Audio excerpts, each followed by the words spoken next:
Thank you, NSW. And thank you all for joining in. Admittedly, I'm a little tired today. I have a lot of energy generally, but I just finished teaching another class, and but I'm really excited to join specifically with my colleagues that I'll share more about. But more importantly, as somebody who has really grappled with the identity of social work or social worker, and certainly part of my grappling is why I'm here at the School of Social Work. I actually work at Columbia School of Social Work and am an alum, though when I went here, greatly struggled with this specific idea of surveilling. So we'll get into that in a little bit, but I want to kind of say, I'm going to share a little bit about the who, what, where, why, and how we are here.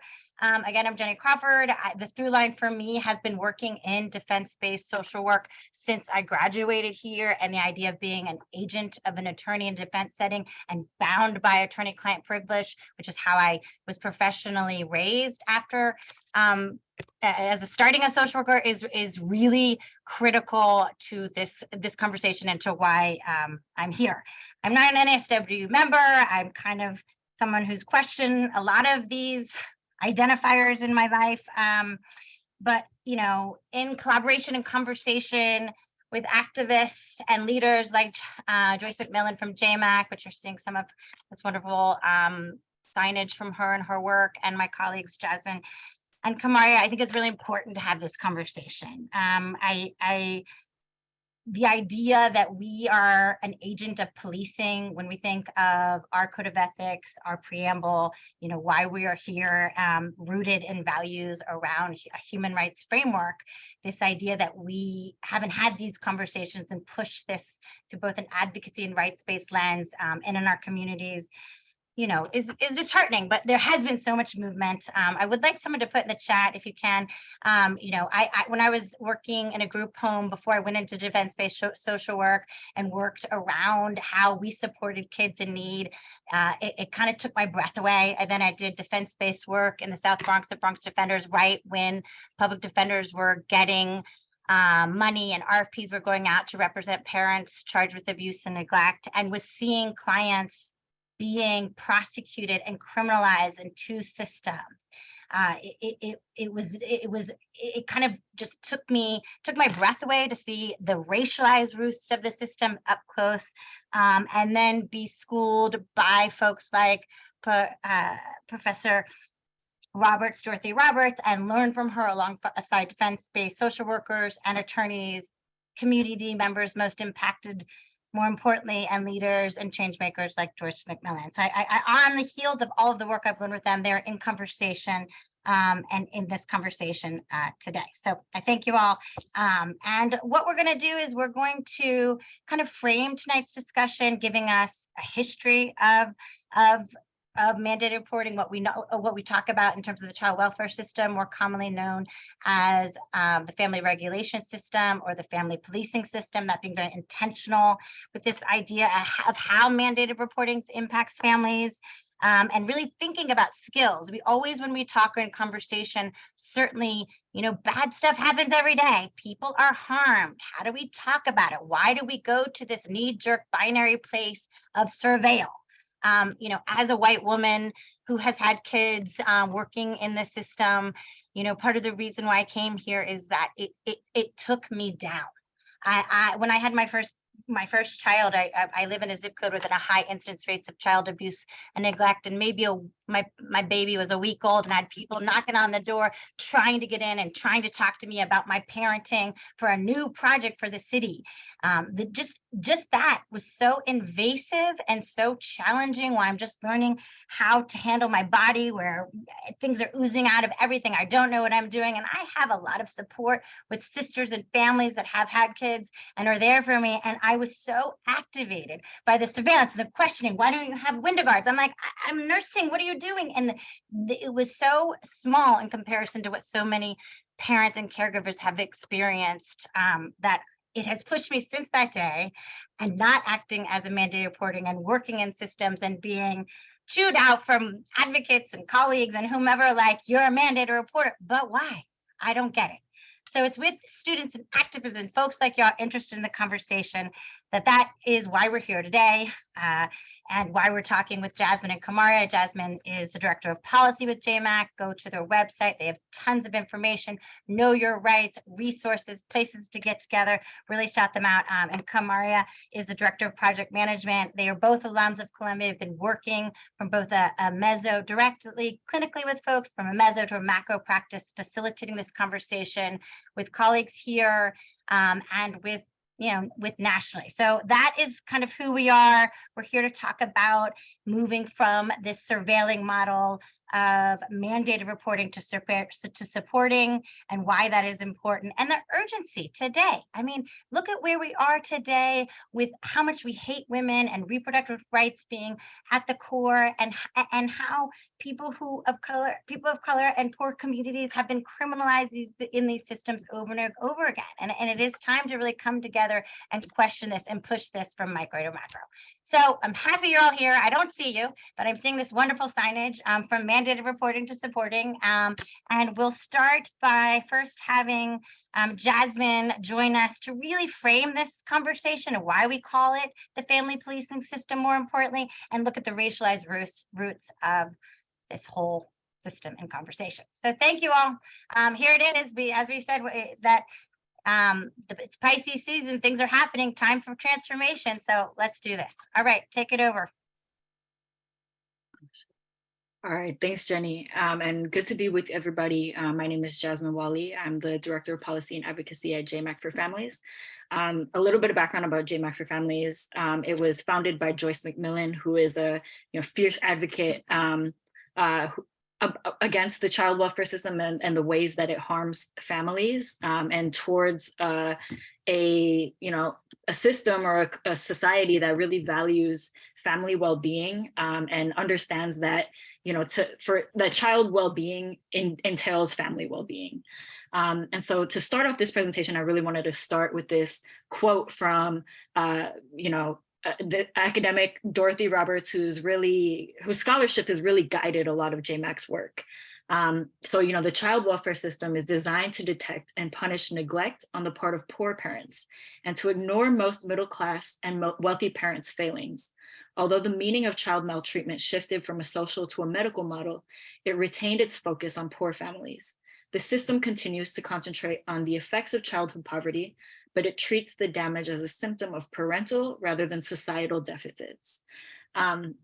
And we'll get more into that quote, and really looking at the history of how that was constructed. For me, that's been really influential in how I see the system. But first off, let's just take a look at the way that investigations are saturated around New York City. So, we see that child welfare investigations per 1,000 children are really saturated in the same neighborhoods and the same areas that also see a high child poverty rate, and also see a high population that is Black or Latino. This is in New York City. And we know that, substance abuse occurs across all communities, right? Interpersonal family harms occurs across all communities, right? But there's a specific focus on poor communities and communities, Black and Latino communities, that with this system that then funnels them into court, that funnels them into all these quote unquote services, and that leaves a record for these parents, that can prohibit them from getting jobs, that can perhaps make them move from their homes, make them rearrange their whole schedule around these services, which can lead to job loss. And we know that the generational impacts of this system exist. A lot of foster youth who experience the system as a child are then investigated when they become parents. All right, so I'm sure that many of you all on this call are familiar with who is a mandated reporter. I think perhaps most of you are mandated reporters, but I really just want to take a look at the New York State occupations that are required to report any suspicion of child abuse or neglect. And I really want to highlight just the level of surveillance that is present in low-income families and low-income communities that is not present in other communities. So for example, I'm seeing, where do I see it? I know somewhere here, there's employees who work at publicly funded shelters. So, homeless shelters, right? So all the employees that work there are mandated to report any suspicion of abuse or neglect. If you own your own home, or if you own, your own residence, or, pay for rent, you don't have that same level of scrutiny. Someone isn't always watching the cameras to, see how you may be parenting. Someone isn't always seeing if you're coming home drunk, right? There's a level of scrutiny that's there because you live in a shelter. If your child goes to Head Start childcare, daycare, those workers are mandated to report. If you can afford to hire a nanny or a babysitter, on your own, Venmoing your babysitter, that person is probably not a mandated reporter, right? So this level of scrutiny, if you are receiving government services, differs than if you're able to provide these for yourself. So, I really like to dig into history. I find it really interesting. And so I'm gonna subject y'all to some of this history really quickly. So you really can't separate mandated reporting from this history of welfare, specifically economic welfare. So in 1935, welfare is established essentially, and this is for primarily white widows. Black families were in many, overt and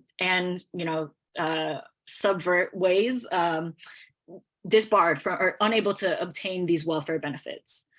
And so because of that, part of the civil rights movement was really about Black families fighting for a lot of these benefits and these resources that had previously always been available to white families. I didn't write this in the timeline, but I really want to highlight where the social work profession was at this time. So I believe in 1938, Smith College had an associate dean. Her name was Bertha Capon Reynolds. So she was the leading scholar at Smith College. She was the most published social work scholar of that decade. So she was accused of having Marxist beliefs. And a lot of her beliefs were what we would call maybe radical. She advocated for economic benefits for all. She advocated for racial justice. She advocated for things that would help society at large. So she was labeled as a Marxist, and then she was fired from her position at Smith College. And after being fired, she was then subjected to regular government investigations and intrusions, and was then unable to obtain another position at a social work school, right? So we know this idea of the McCarthy blacklists, right? But that actually really applied to the social work profession too, right? And this is one example of how that impacted the social work profession. So after she was fired, it really sent this message to social workers about what is okay to be talking about in our profession, right? So a lot of the social workers then kind of moved towards these quote unquote safe topics like family dynamics or professional development, right? And really stepped away from their advocacy towards economic economic well-being, right? And welfare policies and overall kind of racial justice. And so, even the dismantling of unions, right? This dismantling of social work unions, led to this exodus, I guess, of ideas and rhetoric that funding communities and supporting communities promotes child well-being, and moved the social work profession towards focusing on family dynamics and, how do we make better parents and how do we, individualize this problem? Because, people were scared. People didn't want to lose their jobs. People didn't want to be on these McCarthy blacklists. So the profession really experienced this collective anxiety over, its status, right? And its credibility. And that really affected our profession for a generation. So for a generation, we didn't have professors who were teaching about community well-being. We didn't have professors who were leading this research about economic policies. We had professors who were promoting these ideas about family dynamics as the solution to every problem, right? So 1962, Henry Kemp publishes The Battered Child Syndrome. And this report was just groundbreaking at the time in terms of the focus on child abuse.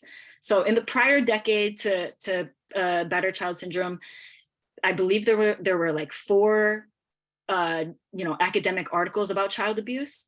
In the decade after this report was published, there were over 200.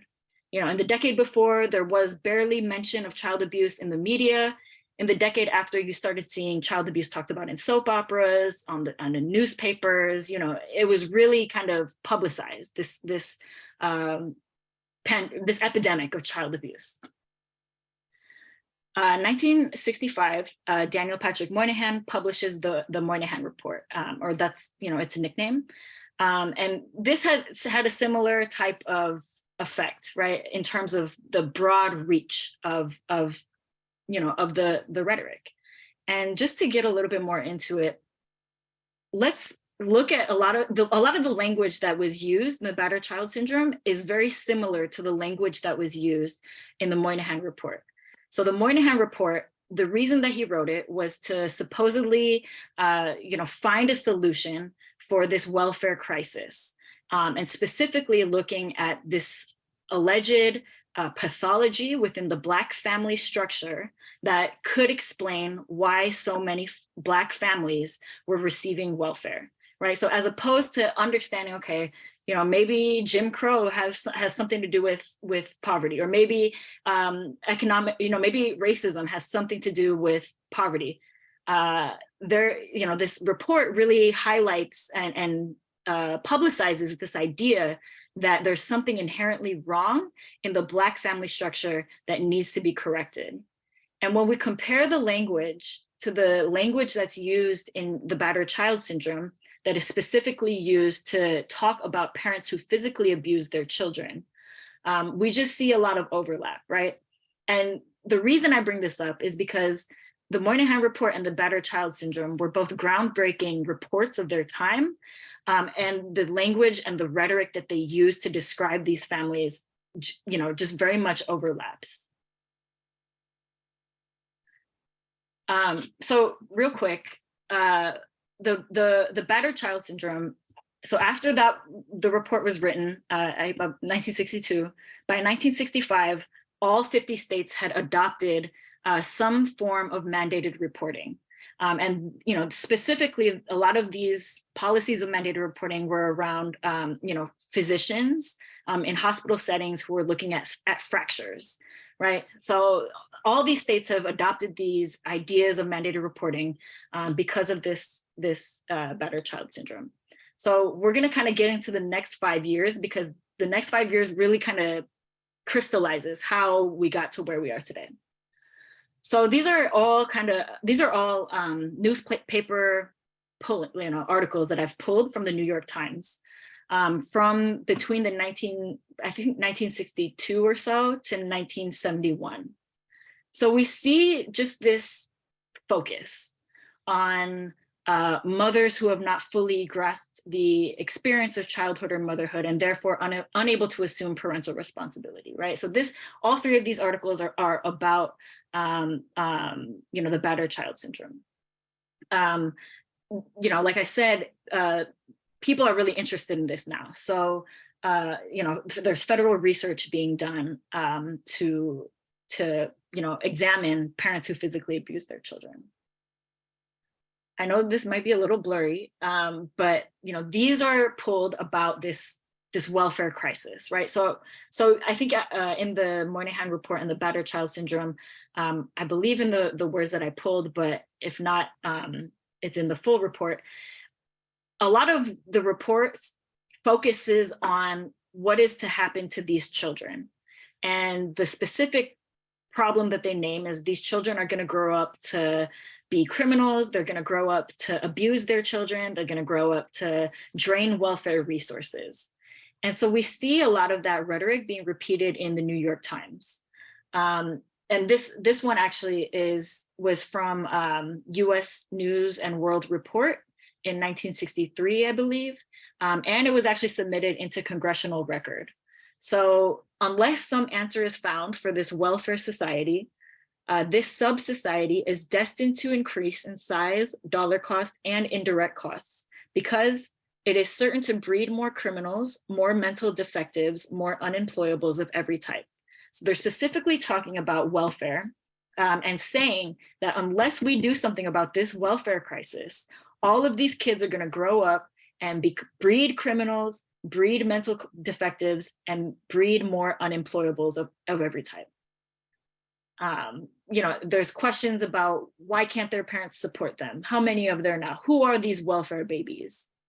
And in this report, actually, the US News and World Report, they specifically profile a typical welfare recipient as a young Black woman in Chicago, and they use language like she is insecure, she is unintelligent, and very violent language like that. Like I said, this is everywhere.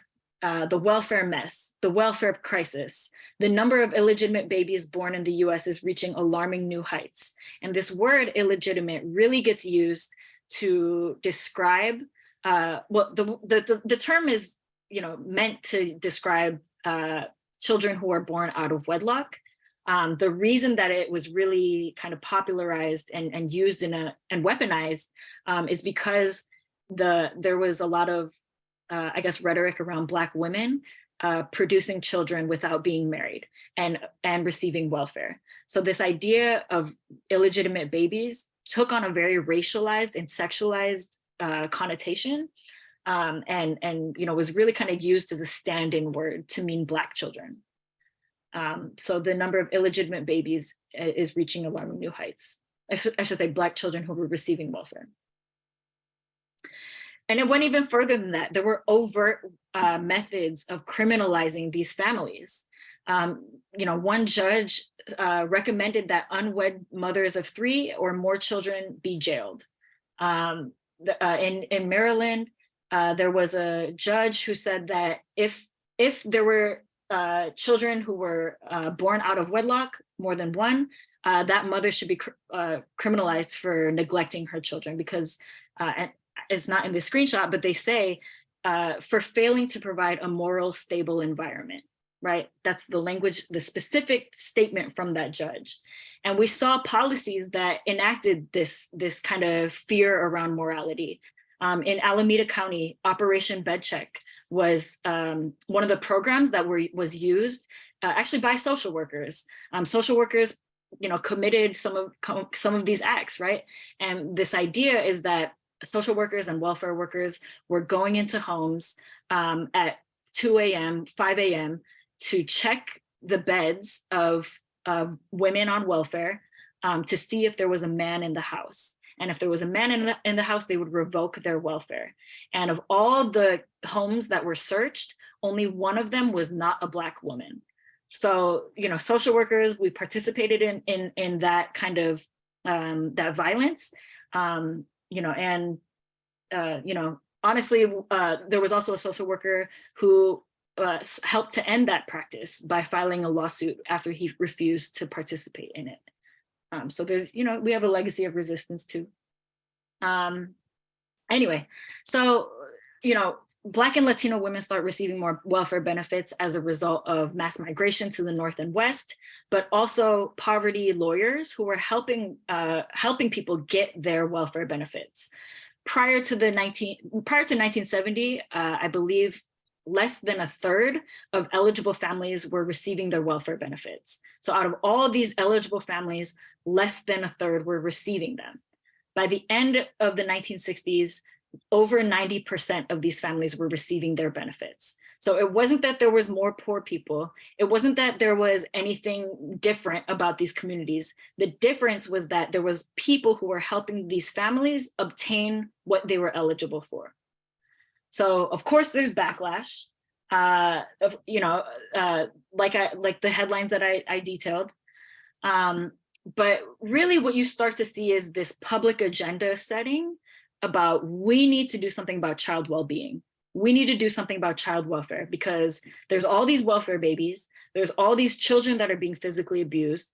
And if we don't do something, the next generation is going to suffer. So Walter Mondale proposes and passes actually the Comprehensive Child Development Act. So this act would have provided universally subsidized federal childcare. And a lot of people say this veto is actually the reason we still don't have childcare in this country today, right? But the idea is that all these families can have a resource to get help from, to get childcare from, that can meet these families where they're at. So Nixon vetoes it. In his veto speech, he says that this is the most radical piece of legislation that's ever crossed my desk. He says that this has family weakening implications, and that this is a communal way of raising children, right? And so we see this repeat of this family weakening kind of, and family pathology that we've been seeing in the social work sector, that we've been seeing weaponized against Black families, and that we're now seeing to veto this anti-poverty piece of legislation. So like I said, child development, child well-being is still very much on the public's mind and public's agenda. So, knowing that, Walter Mondale proposes and passes the Child Abuse Prevention and Treatment Act of 1974. And so what CAPTA does is it codifies a federal mandate for mandated reporting. It conflates abuse with neglect. So it says that within this act, the prosecution and the treatment of abuse and neglect will all fall within this same sector. Even though we know that abuse is, an act of commission, right? You're committing an act. Neglect is an act of omission. You're omitting something, right? So today, CAPTA is still in effect. We still have mandated reporting policies to, report any suspicion of abuse or neglect. Neglect can include failure to bring your child to school consistently. It can include failure to provide medical care, even though we don't have health insurance in this country, universal. It can include failure to provide childcare, even though we don't have universal childcare in this country. So all of this is kind of the foundation of where we are today, and how poverty got conflated with abuse. Right. Thanks so much, Jasmine. I'm also seeing some really good comments in the chat, so continue to keep those coming. I'm loving the conversations and the ways that folks are being very critical about race, class, gender. One of the most powerful things I think that I get from whenever Jasmine kind of lays out this really saturated history of how we got to this moment are the just deep violations to reproductive justice, right, that we hear through this. And so reproductive justice is defined by Sister Song as right to have a child, to not have a child, to remain in bodily autonomy, and to parent in the children that we have in safe and sustainable communities. And so we hear all the different ways that the welfare rhetoric, the Moynihan report, the battered child syndrome are all threats to that. Something that I think is, when we talk about the ways that the system is still operating, it's with language like immoral or unstable or illegitimate, and thinking about how the nuclear family structure is a deeply colonial structure, and the ways that most communities of color, especially prior to colonization, really admired and used the village mindset.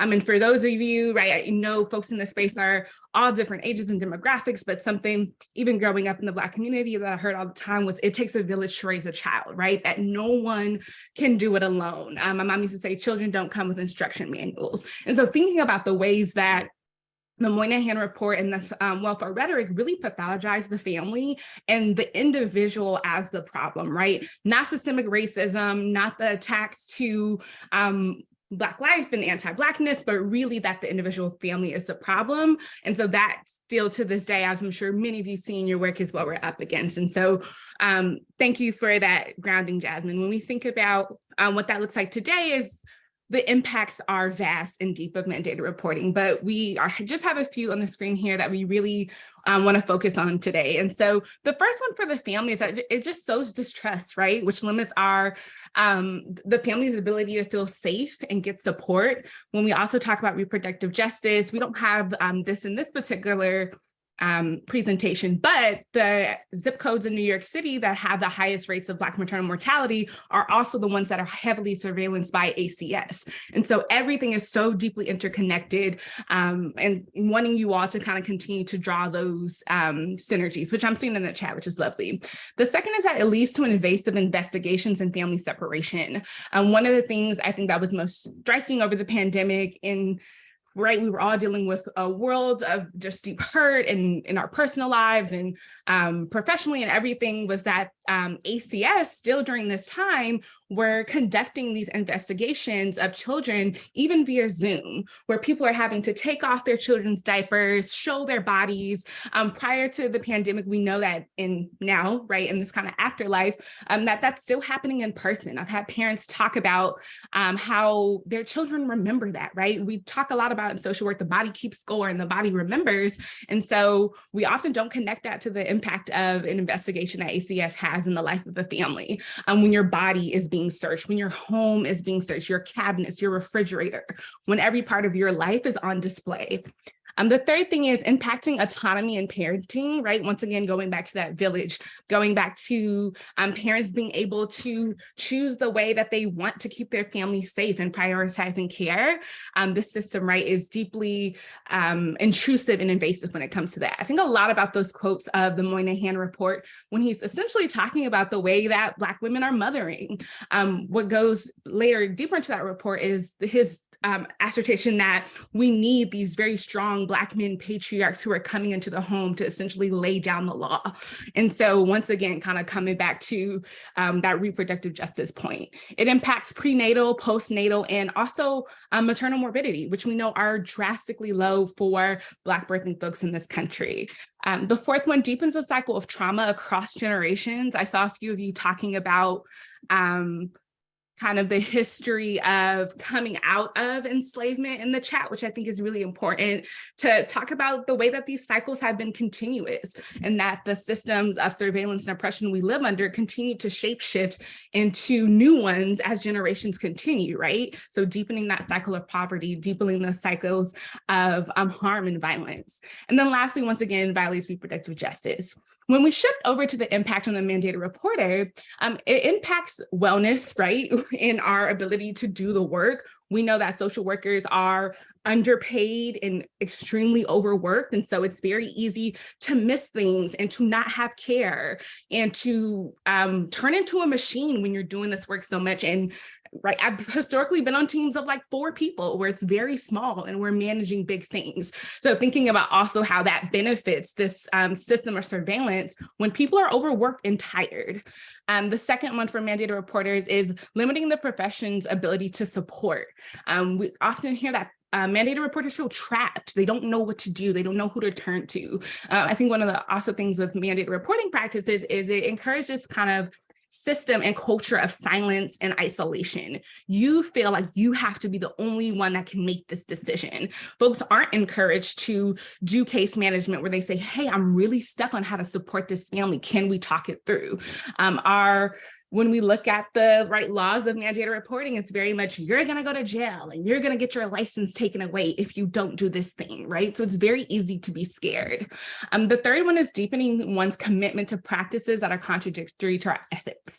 So I don't know if anyone has ever done this, but myself, Jenny, Jasmine, and all the other folks who have been helping us with this project have spent many of times looking at the law and then also looking at our social work ethics and the ways that those are in deep misalignment. And so I encourage folks to kind of look at what our ethics say, right, about not doing harm, about holistically supporting folks, and then look at the law says and trying to see, right, is there synergy? I can tell you from now that it's not, but I think it's a good practice for folks to know what does the law say? And that's one of the skills that we'll get into in a little bit, but knowing that our ethical guidelines, and when we say, not just for social work, but all mandated reporters, just 2 weeks ago, Jasmine and I were speaking to folks who are in the hospital setting, right? So doctors whose whole ethos, right, is do no harm, and thinking about all the ways that surveillance and the ways that families get trapped into these systems are some of the most egregious harm imaginable. And then the last one, kind of going on again to that moral injury, this is a quote from a doctor that said, "I didn't become a pediatrician to become a police officer," right? The ways that surveillance hinders us in our ability to holistically support folks, to practice harm reduction. I think the field of social work has a lot of theories and ethos about harm reduction, but when we put those into practice, there's such deep rupturing of what that actually looks like. I think that's the majority of, and then also there's tons, and you all can look this up, but over the pandemic, we also saw a lot of articles coming out about mandated reporting and implicit biases. And a part of that reason, right, is not knowing the history of the field, not knowing, which is why I love the history part so much. And I really encourage people to dig deeper into that, to look into the work of folks like Dorothy Roberts, Killing the Black Body, Shattered Bonds, to really know what we are being implicated by, and then find all these different ways to resist as a daily practice of the work that we do. Just a little bit more of impacts continued in a more statistical way. So 40% of women reported that they would be less likely to seek domestic violence support services if they knew a report would be made. This one is always really kind of tugs at me in a lot of different ways, because we know that this is one of the most vulnerable points of someone's life, is when they're trying to seek actual care and support, either when they're still in a DV relationship or as they're transitioning out of. And we know that the rates of folks who are murdered by partners as they're trying to seek care. And so the fact that social workers are directly the cause sometimes of a lot of harm there, it should be a wake-up call for everyone. When we think of 51% of DV survivors said that mandatory reports make their situation much worse, right? We know that as we're safety planning and we're trying to give care, we need to be extremely careful. I saw someone in the Q&A chat, I don't think this was maybe fully your question, but I think someone asked about case notes.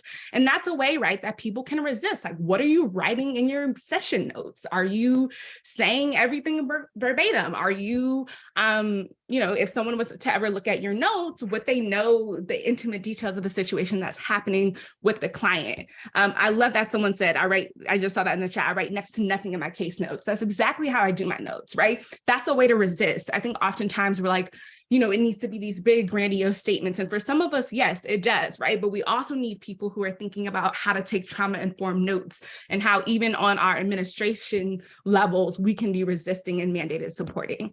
61% of DV survivors said they minimize disclosure to service providers as a result of report warnings. And so I'm thinking back to even how Jasmine mentioned earlier of the folks who are running shelters and support spaces such as that, where we know many of the folks who sometimes are in shelters are DV survivors. And so how can that then rupture also your shelter experience, or whether you're going to get housing? And so thinking very deeply and critically about the ways that we're working and holding space for folks. And then 100% of reporters noted psychological consequences of reporting and ruptures to the therapeutic relationship. I've heard a lot of mandated reporters talk about this, especially in relation to when we think about suicidality and making a report when it comes to that, and people not feeling comfortable going back into the space, DV survivors being uncomfortable or just stopping, right? Going back to the last slide where we talked about just a discontinuation of care, not wanting to go back. Something that I share often is a mama that I worked with maybe 2 years ago now, who was having an extremely high-risk pregnancy, but refused to go to the doctor because after her first child, her baby was ripped from her arms within, I think, a matter of like 10 minutes. And so we want people to be able to get care, but who can blame folks when they've experienced the grunt of the system and of surveillance? I think that's the bulk of what's to be said for this impacts continued.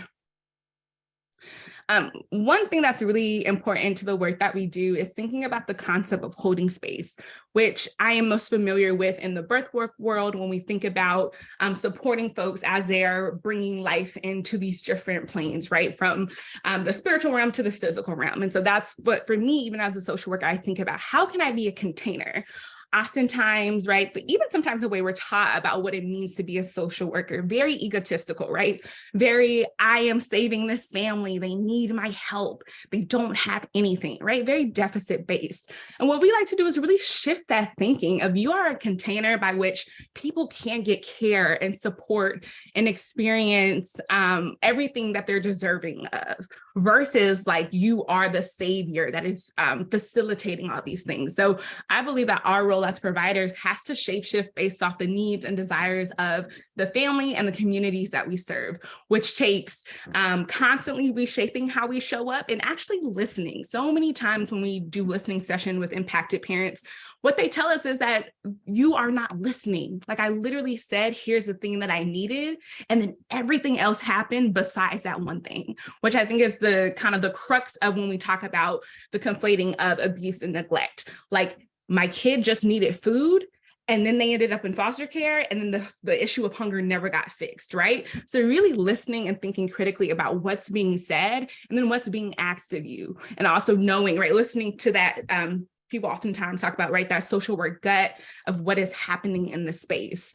And then also deep listening, and once again, and decentering yourselves and decentering your experience, and really being in community, knowing intimately the communities that you are serving. I think that's oftentimes a lot of the gap that when it comes up from mandated reporting is these big cultural gaps of where you don't understand what's being said because you haven't spent time with this community or this demographic. So something that's flagging in your mind as a report is deeply communal and is a practice that whatever demographic of people is used to practicing. And so really listening and knowing your own biases and your own blocks is necessary. And then once again, reframing our role to truly do no harm, not just a fancy saying that we can kind of call out any which way, but something that we're actually in alignment with. We can go to the next slide. I keep thinking that I have the slides. We're going to shift now to skills. I don't know if Jenny, there was anything you wanted to hop in, or if you just wanted us to like launch into skills. Well, I just wanted to highlight, thank you. I agree. I just want to highlight and pull out a few of the notes from the chat. And I you know, as someone that just read, I have a senior in high school going to college, and I just read that history majors are almost obsolete now in our space. It really hit me how important it is to be having these conversations.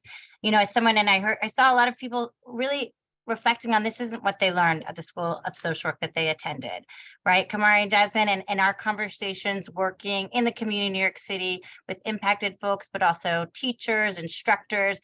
It has been surprising that so many people haven't reflected and have been trained to think, report, out of mind, not my problem, and how that has perpetuated. And I saw some folks really talking about that. And I really want to underscore, Jasmine and Kamari do a lot of teaching with our students in different spaces, in hospital spaces, in school spaces, to actually help push this conversation. What do we know? Why do we have this knee-jerk reaction to be this agent of policing?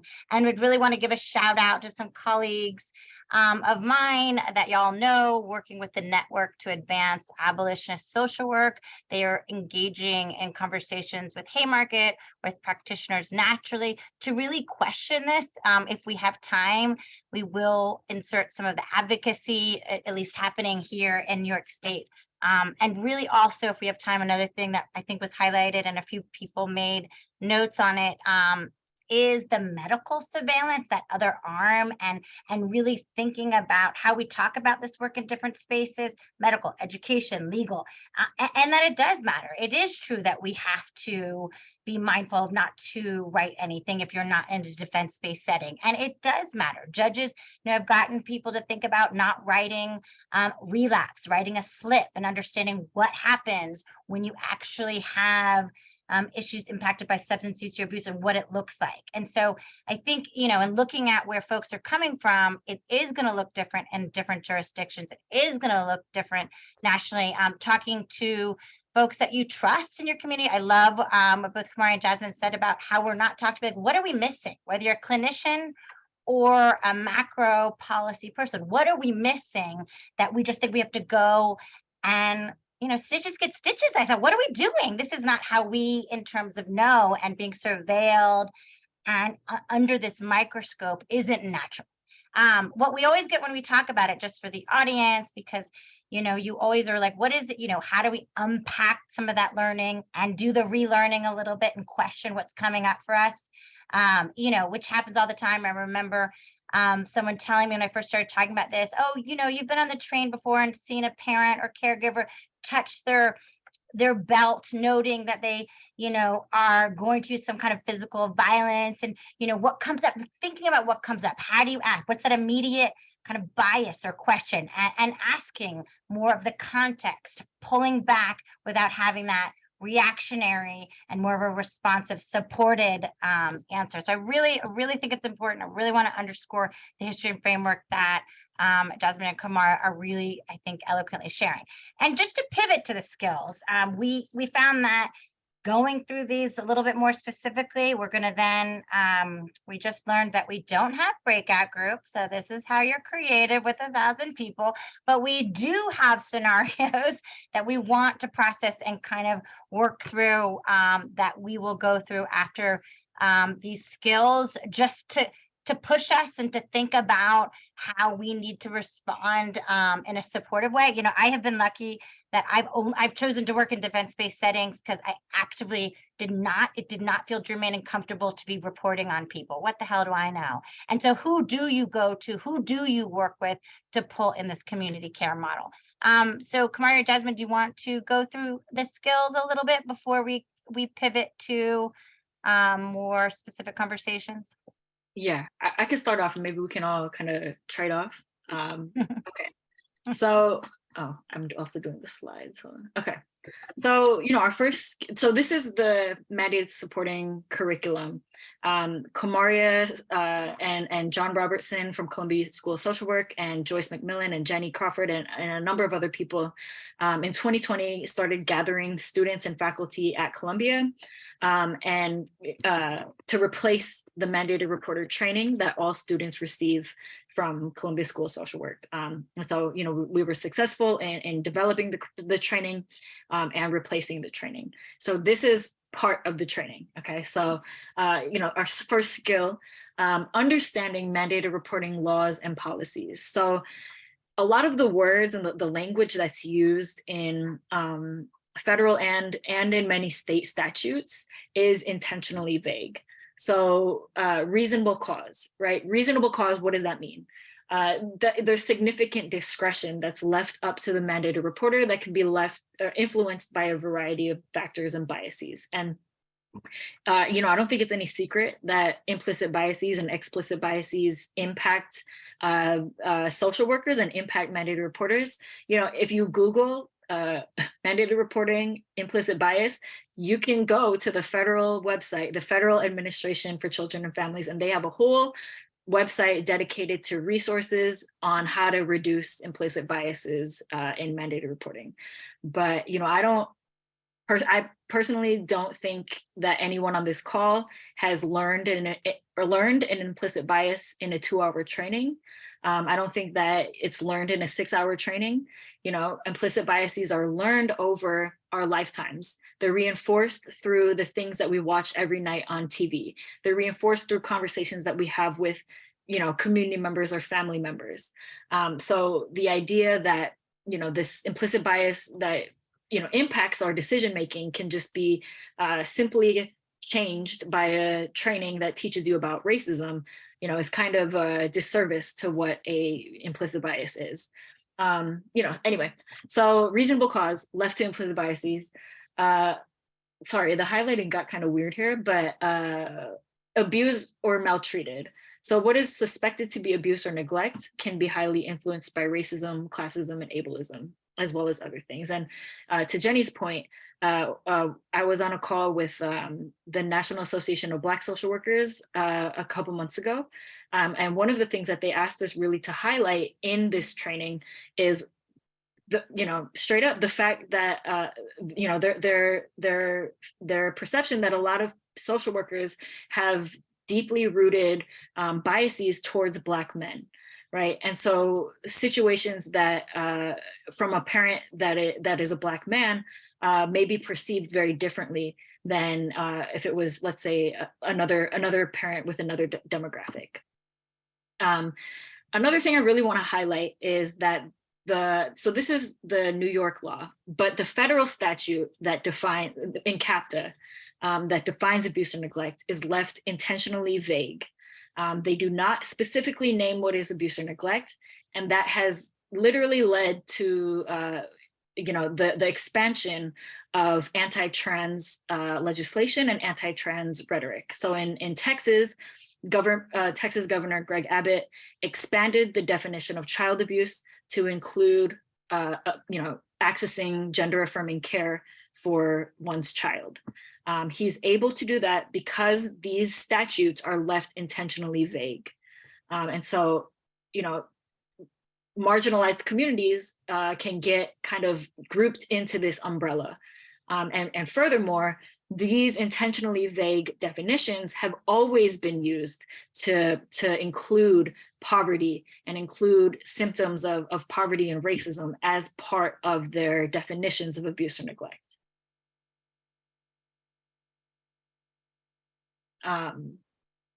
Okay, I think we kind of went over this, but I think, I've seen this a little bit in the chat of, better safe than sorry, right? And this like hand washing, this liability piece, and really this failure to understand that communities don't just have to function with nonprofits.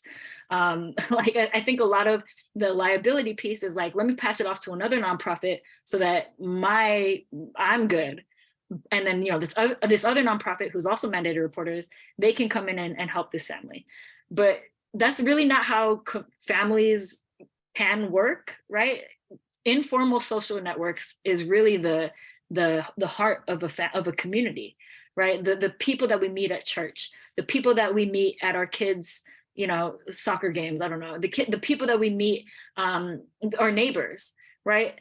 These are kind of the heart of our community. These are the people who can check in with our families. These are the people who can, make sure that my neighbor is okay and my neighbor's, the kid is eating, right?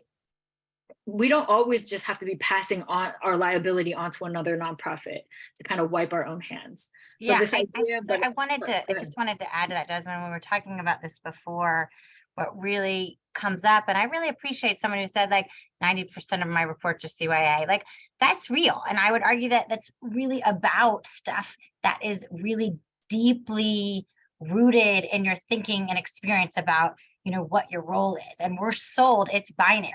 It's one or the other. When, I, for one, am very gray. I know other people aren't. I operate in a very middle space oftentimes, and it's nuanced and complicated. I would argue a lot of people probably are in that space, but we're pushed to say right or wrong and perpetuate this binary caveat because that's what you're just supposed to do, without thinking about really what are the bigger stuff? What is the best interest of the child? Not my job, the CYA, the regs, what have you. So I think that it requires you to do that, as scary or uncertain or anxiety producing as that may be.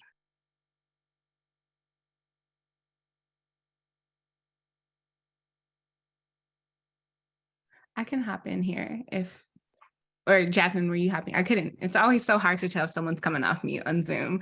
But this one, which skill 2 is like one of my favorite things because I'm such a visual person. And I think it really does make all the difference to see these side-by-side instances of where people are conflating neglect and need. And so like we say here at the top, what is often categorized as neglect are oftentimes needs that social workers can easily help fulfill. So to Jenny's point about like, well, what else is imaginable? And I think that's what the people in my community, and even since becoming a social worker, the groups that I'm involved in, we're always thinking of like, well, what else can be done?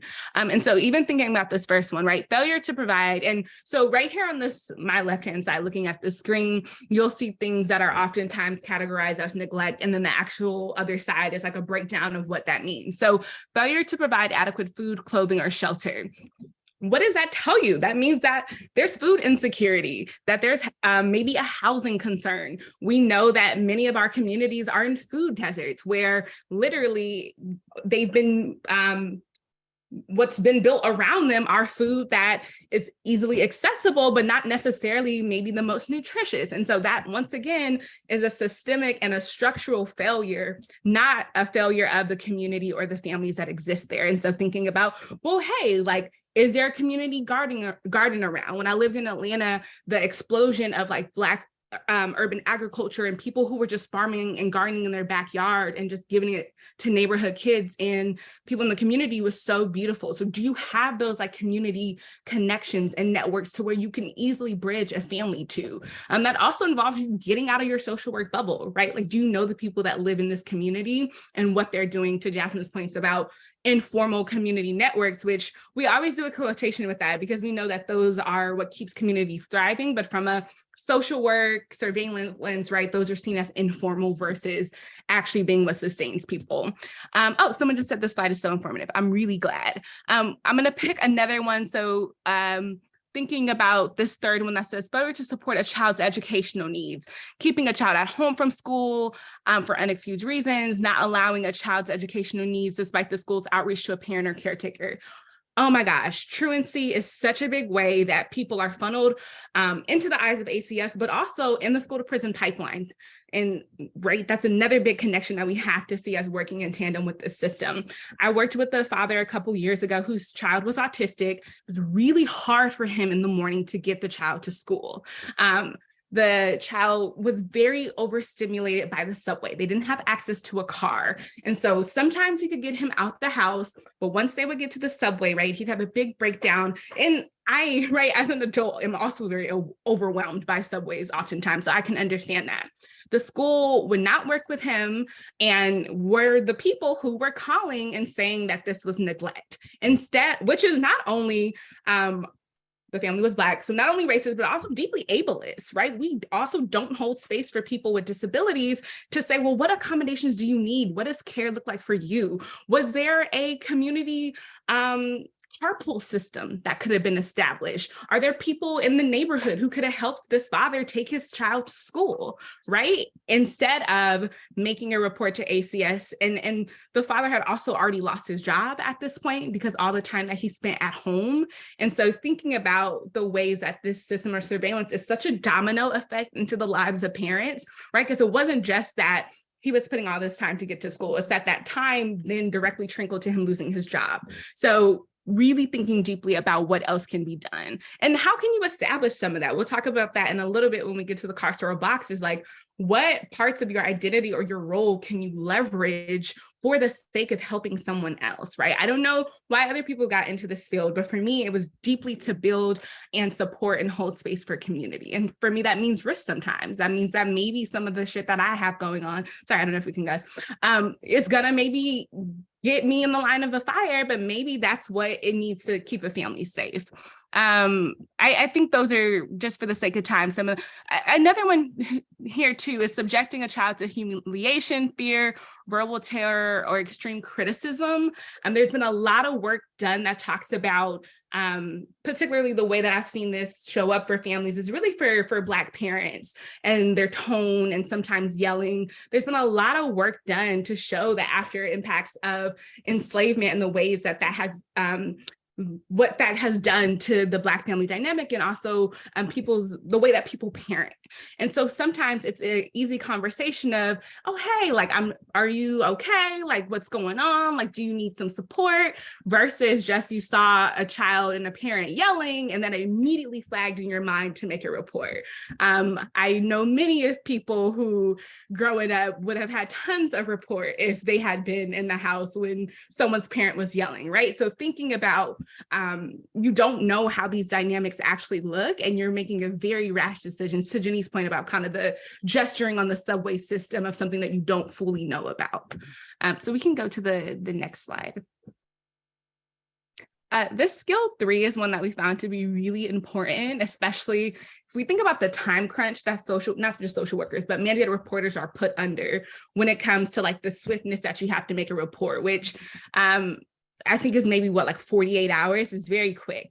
And so if we can encourage folks to have some self-reflection before you even think about making a call, right? Which means incorporating the first two skills, seeing have you exhausted all your options, what resources exist to support, and then understanding and remembering that for the first box, intervention does not equal help, which is, I think, when we are talking to social work students, is the most shocking thing that comes up of like, if I make this call, whoa, this family will not actually get what they need, which is one of the biggest things that we try to underscore. So an ACS investigation does not ensure a family's needs will be met, nor is it designed to do so, right? It's not a system that says, oh, hey, thanks for calling about this thing. We have this community agreement and we can get you this box of food, or we have this and we can get you that. It's not set up to do that, right? It's really set up to scrutinize and penalize. And so the report that you're making is not going to get that need fixed immediately.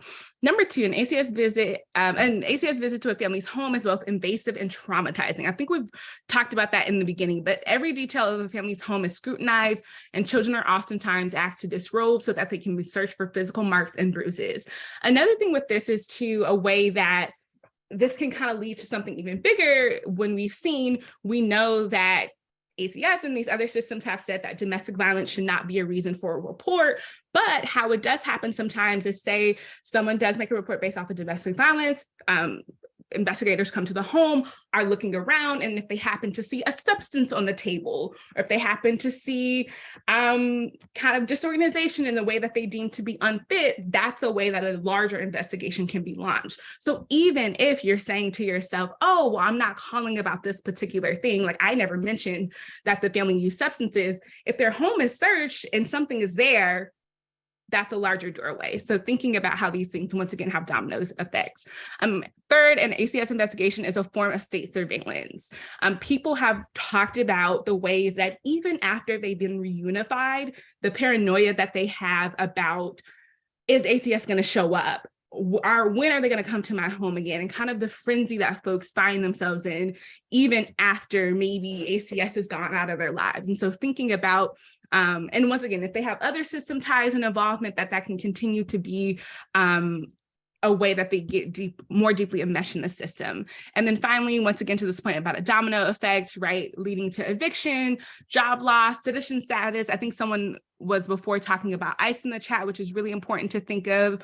Jasmine was also talking about gender affirming care and what that would look like. And so it's not just this one call, one moment, shake your hands off and then move away. There's so many other things that get implicated by this.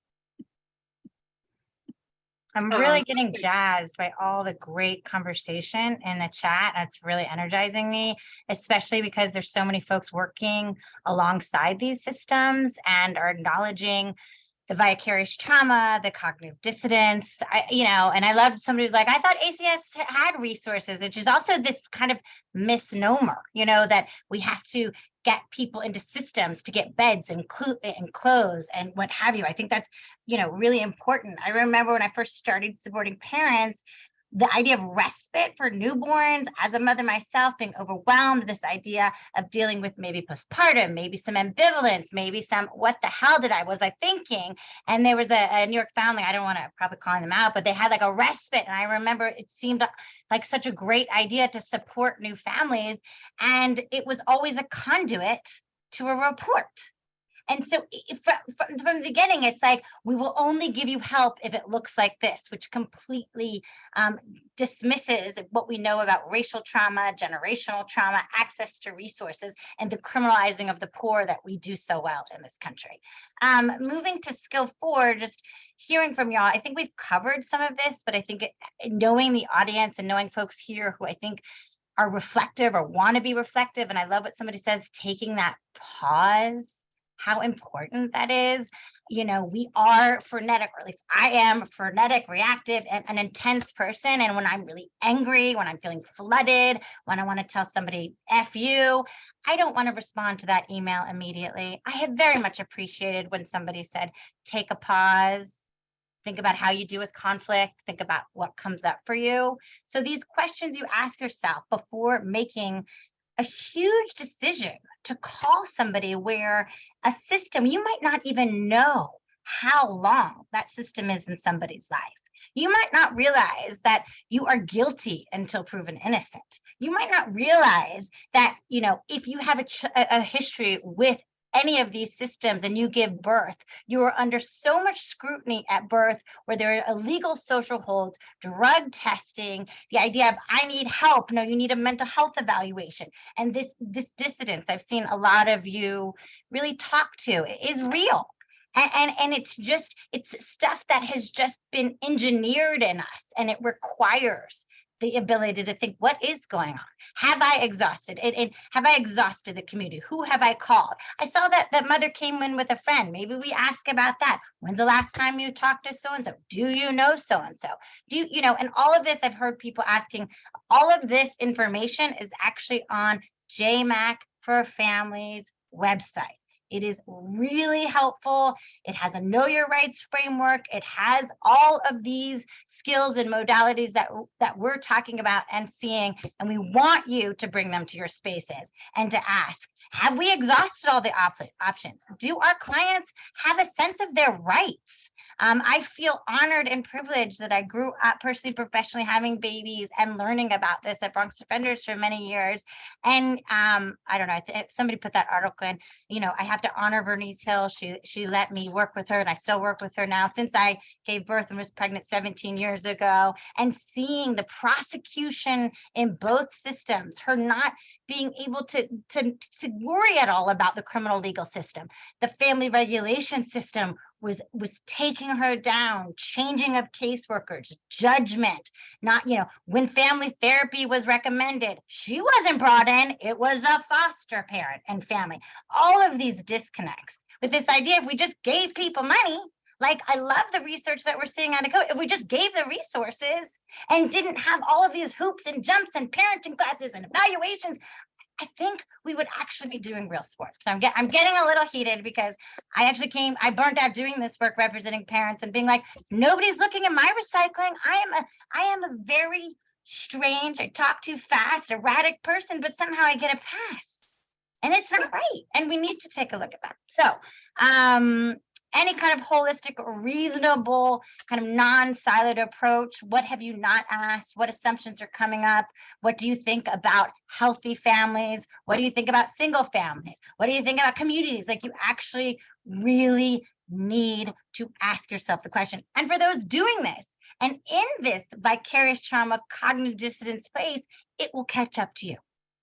I actually was so emotive and run over by this that I'm embarrassed to say this because I might know some of you. I told my colleagues here and these great esteemed people that when I left doing family defense, my next job, I created a work group to essentially chew out a law guardian social worker, because I felt that the substitution of judgment into this family, into this world, it took me down. I couldn't do the work. I lost my mind. I mean, not that working at Columbia is any easier. It will make you lose your mind too, but in different reasons. So I implore you, I love that people are questioning this. I love that people are really thinking about this, especially those who are doing the work. I don't know if you guys remember the tragedy of Nick's Mary Brown years ago, and our state response, and you know how I feel about CPS, you can tell. Our state response was to charge the foster care workers, the ACS workers, or CPS workers, or whatever, with homicide. What? That is our response. This surveilling, right, wrong, it looks one way. And our profession is perpetuating that. Okay, I'm gonna take a little deep breath. Let's go to skill number 5. Are we into skills yet? Yeah, I was gonna say, oh, never mind. I think you covered it. Did I even go over the slide? I don't even know if I did. Yeah, do you want to do this one? Go for it. I talk too much. You guys. Okay, so skill 5, so making the call in a way that mitigates the harm, right? So like Jenny was saying, and I've seen in the chat, so most families don't know their Fourth Amendment right. Every family, every person has, under the Constitution, a Fourth Amendment right to not let a government worker into their home without a court order or, what is called emergency circumstances. Most families, particularly poor Black and Brown families, are are faced with coercion and do not know that they have these rights. So a part of your job, if you are making this call, is informing families of their rights.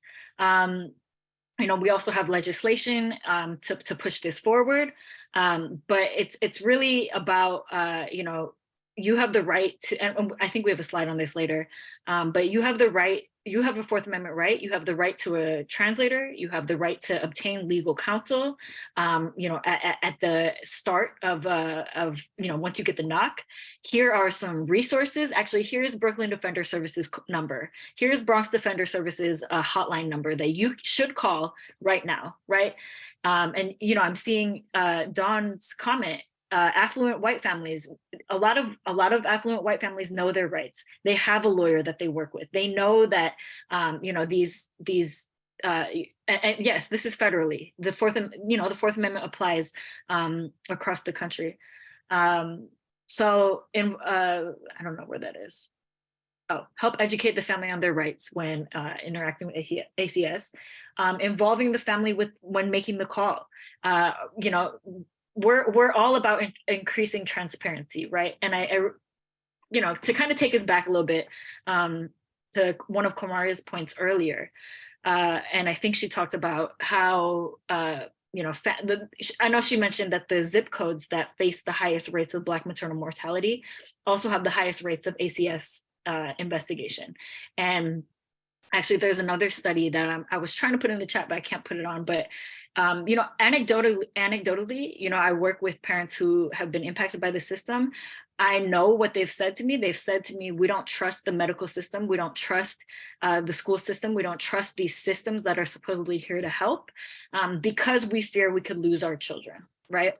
And it's, I think 2 days ago, this study just came out, this peer-reviewed study came out that confirms everything that I've been hearing anecdotally, that Black women specifically are fearful of seeking medical care because they're afraid of child removal, right? So there's this huge, all these systems, that are not transparent with the families that they serve, leads to these devastating outcomes of, not accessing prenatal care, which, has life-altering consequences, right? Because we're not being transparent with families. So one step towards kind of rectifying that system of secrecy and the system of distrust in these families is, making the call with the family, talking with the family, highlighting the family's strengths and protective factors. They made it this far, right? They, if you're making the call, they've made it this far, right? So what are some of the resilient factors? What are the strengths? What is the love that you see? What is the efforts that you've seen? And on a logistical level, just requesting that the operator repeat everything back that you say, and confirming that you repeat it. Is it okay if I do this one too, yo? Because I just want to talk about what happens after the call. So like Kamaria was saying earlier, there's a traumatic investigation that happens. Someone will come to someone's home, search the cabinets, search someone's body, someone's, everything, right? And we know how uncomfortable it is for a landlord to come into an apartment and even just fix the radiator, right? That's uncomfortable. That's like a whole thing. I have to clean my house now. Like, when CPS comes, you don't get a courtesy call. Someone just comes and searches your underwear drawer. Like they're searching these very private, parts of your sacred space. So that's traumatizing in and of itself. But if there is family separation that occurs, and that decision to remove the child or the decision to separate the family is based on the same implicit biases that we've been talking about, right?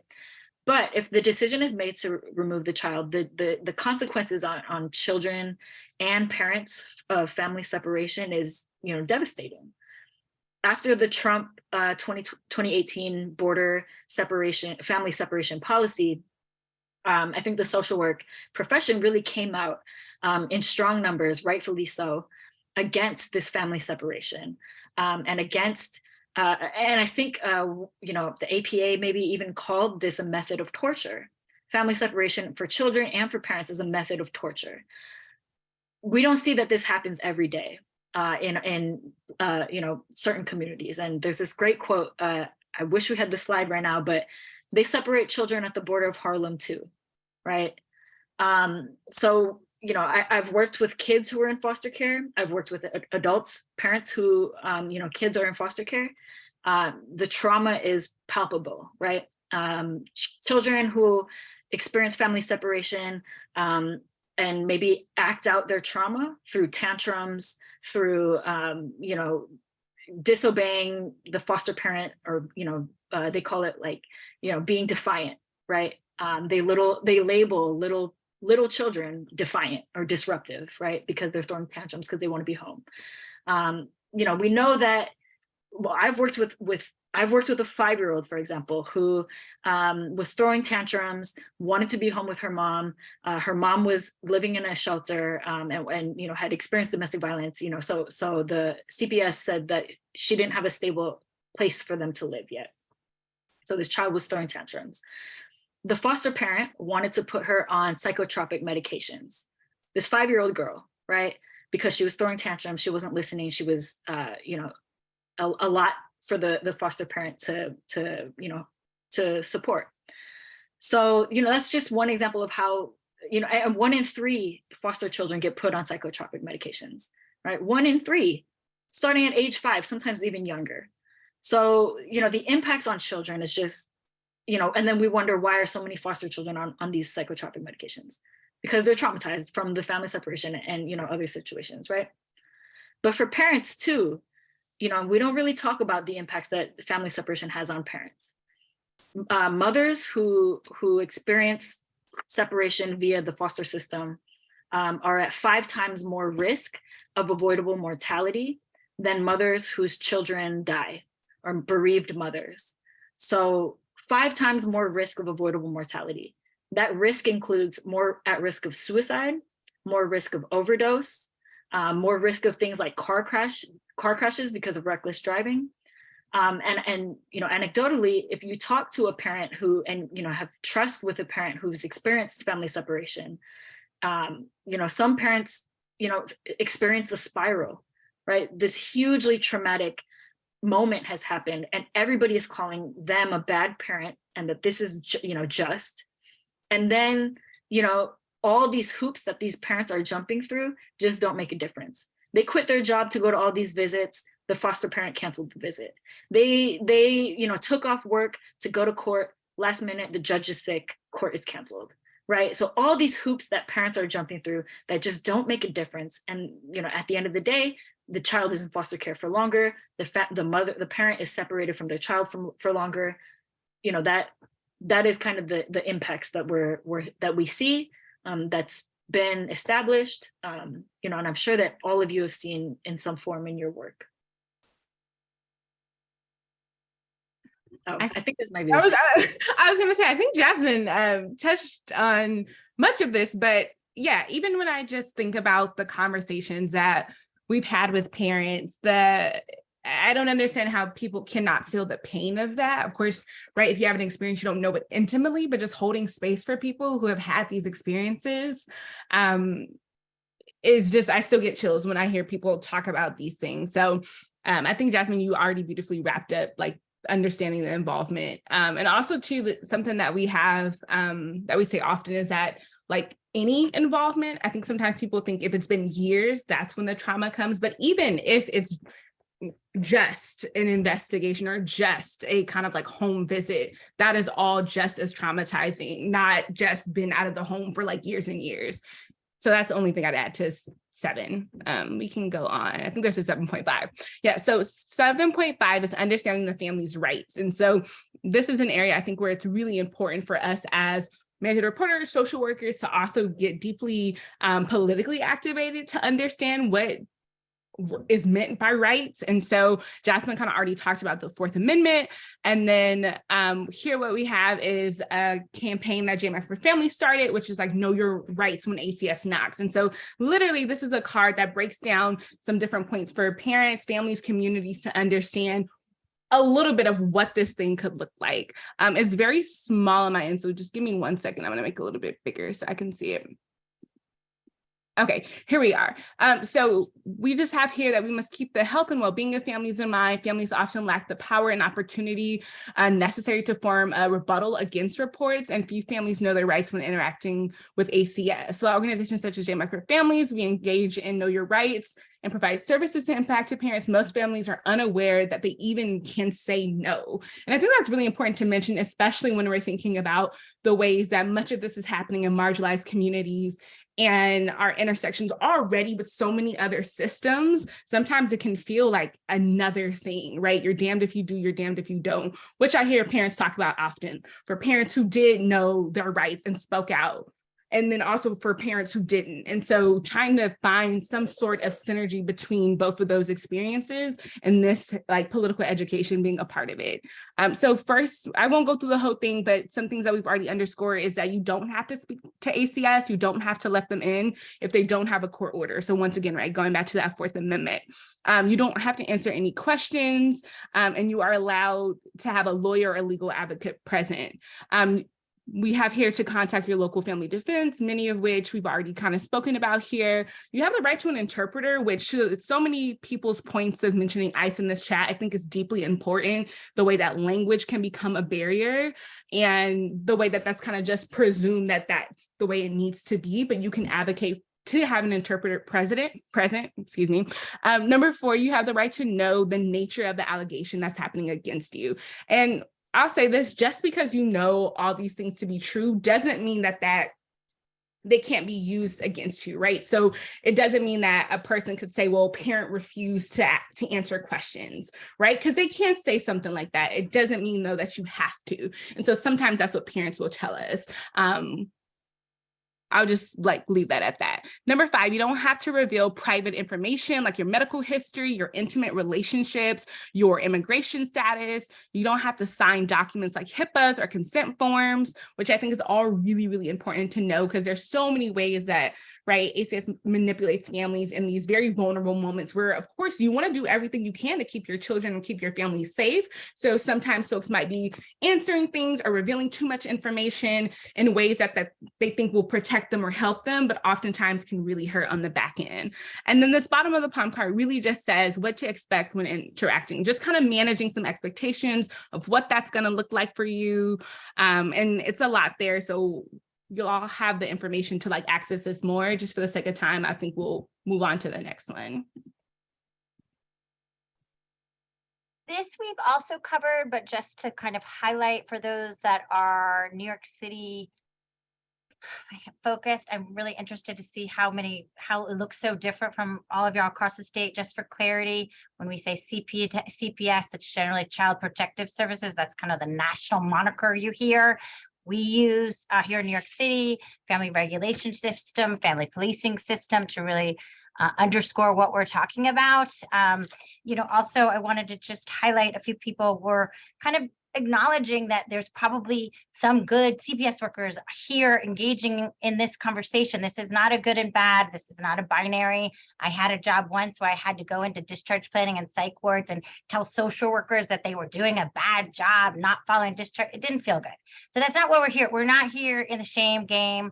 It is really to look critically. We need, critically looking at how we practice what is baked in to this racist system. It cannot be underscored enough.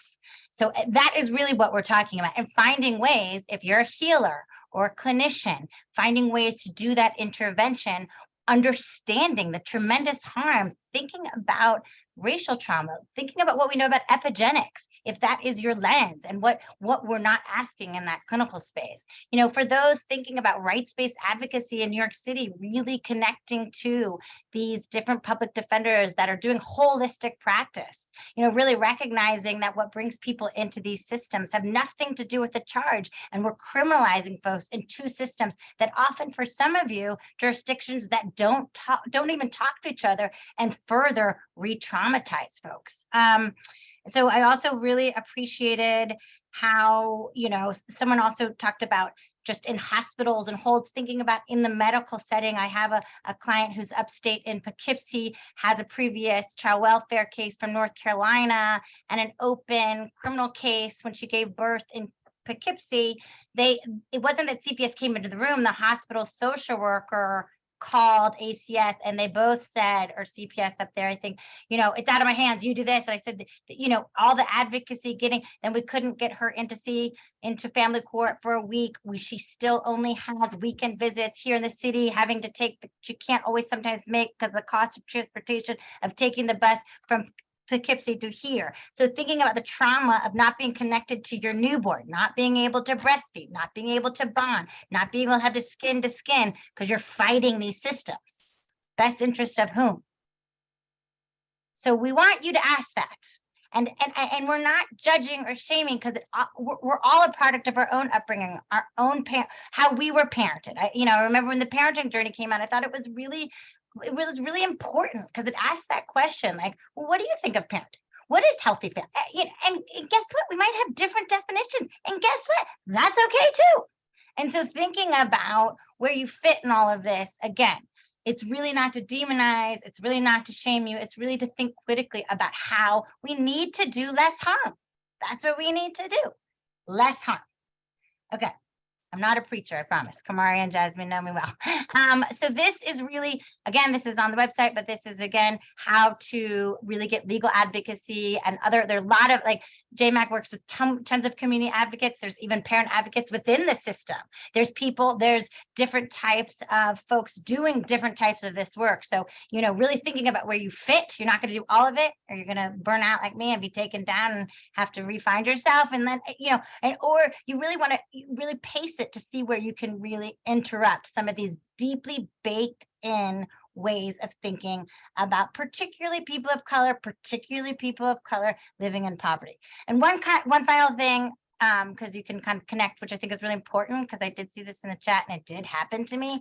This is a process. You don't want to dump all of this onto your client. Certainly, this is weaved into your advocacy. This is weaved into how you interact with your client. I really, as I was experiencing it, I really messed up. I actually had a client where I overshared the injustice and it took him down. He's like, I can't handle this. This is too much. And it really, as someone else said, it can derail your case. So we're not sharing this to lose strategy. We don't live in an abolitionist society. We haven't dismantled all of these surveilling systems.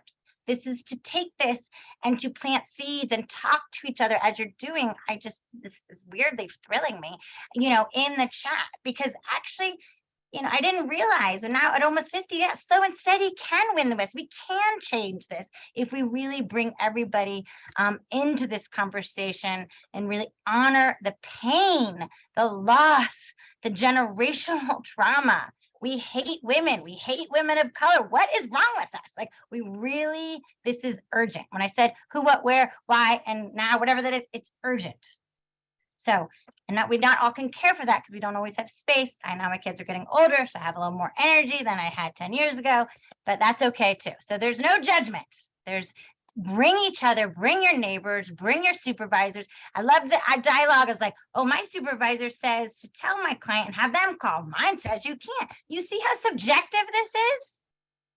That's the problem. Okay. So these are informative slides for you. These are the skills 8 that we fleshed out that are also on JBAC for Families. And we are now going to pivot a little bit. And I'm going to ask. We have a couple more slides. Jen. Oh, we do? Okay, sorry. Okay, thank you. So. Oh, wait, the car's robot. Oh, sorry. So, in some conversations that we've had internally, we kind of, the way that, so a lot of times people are like, what do I do? Right? I'm faced with this scenario. What do I do? Yeah. So we hear that a lot. And a lot of times our answer comes back to what solutions are think outside the box. What solutions have we not touched on yet?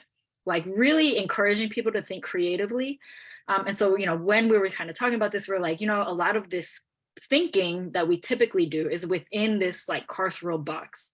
So what does it mean to think outside this carceral box? So you know, I'll go, so, you know, I'll go into some of these, but one thing that I want to preface, I guess, the carceral box with is just even thinking more broadly about mandated reporting. And to Jenny's point that we hate women, or, you know, not us, but as a society, you know, women are demonized. And I saw a comment in the chat. I'm like trying to keep up, but the chat is on fire, y'all. So it's a little hard. But I saw briefly a comment that was like, you know, most of the frontline workers are actually women of color, and it's true. And I think about how, you know, especially in New York, in New York City, I think about how mandated reporting in our trainings, we're taught that if you don't report, you could get punished, like you can get sent to jail, you could get fined $10,000, you can lose your license, all for failure to report. When you look at police officers, they literally, like, I think recently had a Supreme Court ruling that upheld that they don't have to intervene in certain situations, or they don't have that same kind of right? So for us, for social workers, we get taught that all these bad things can happen to us if we don't protect a child.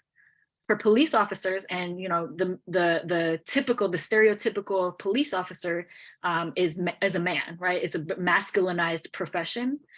You know, they don't have that same policing element, I guess, on their own force. And I think I saw someone on this call, Nathra, who I was having a conversation with a couple of weeks ago, who pointed out that the majority of social workers, the majority of mandated reporters are Black and brown women in New York.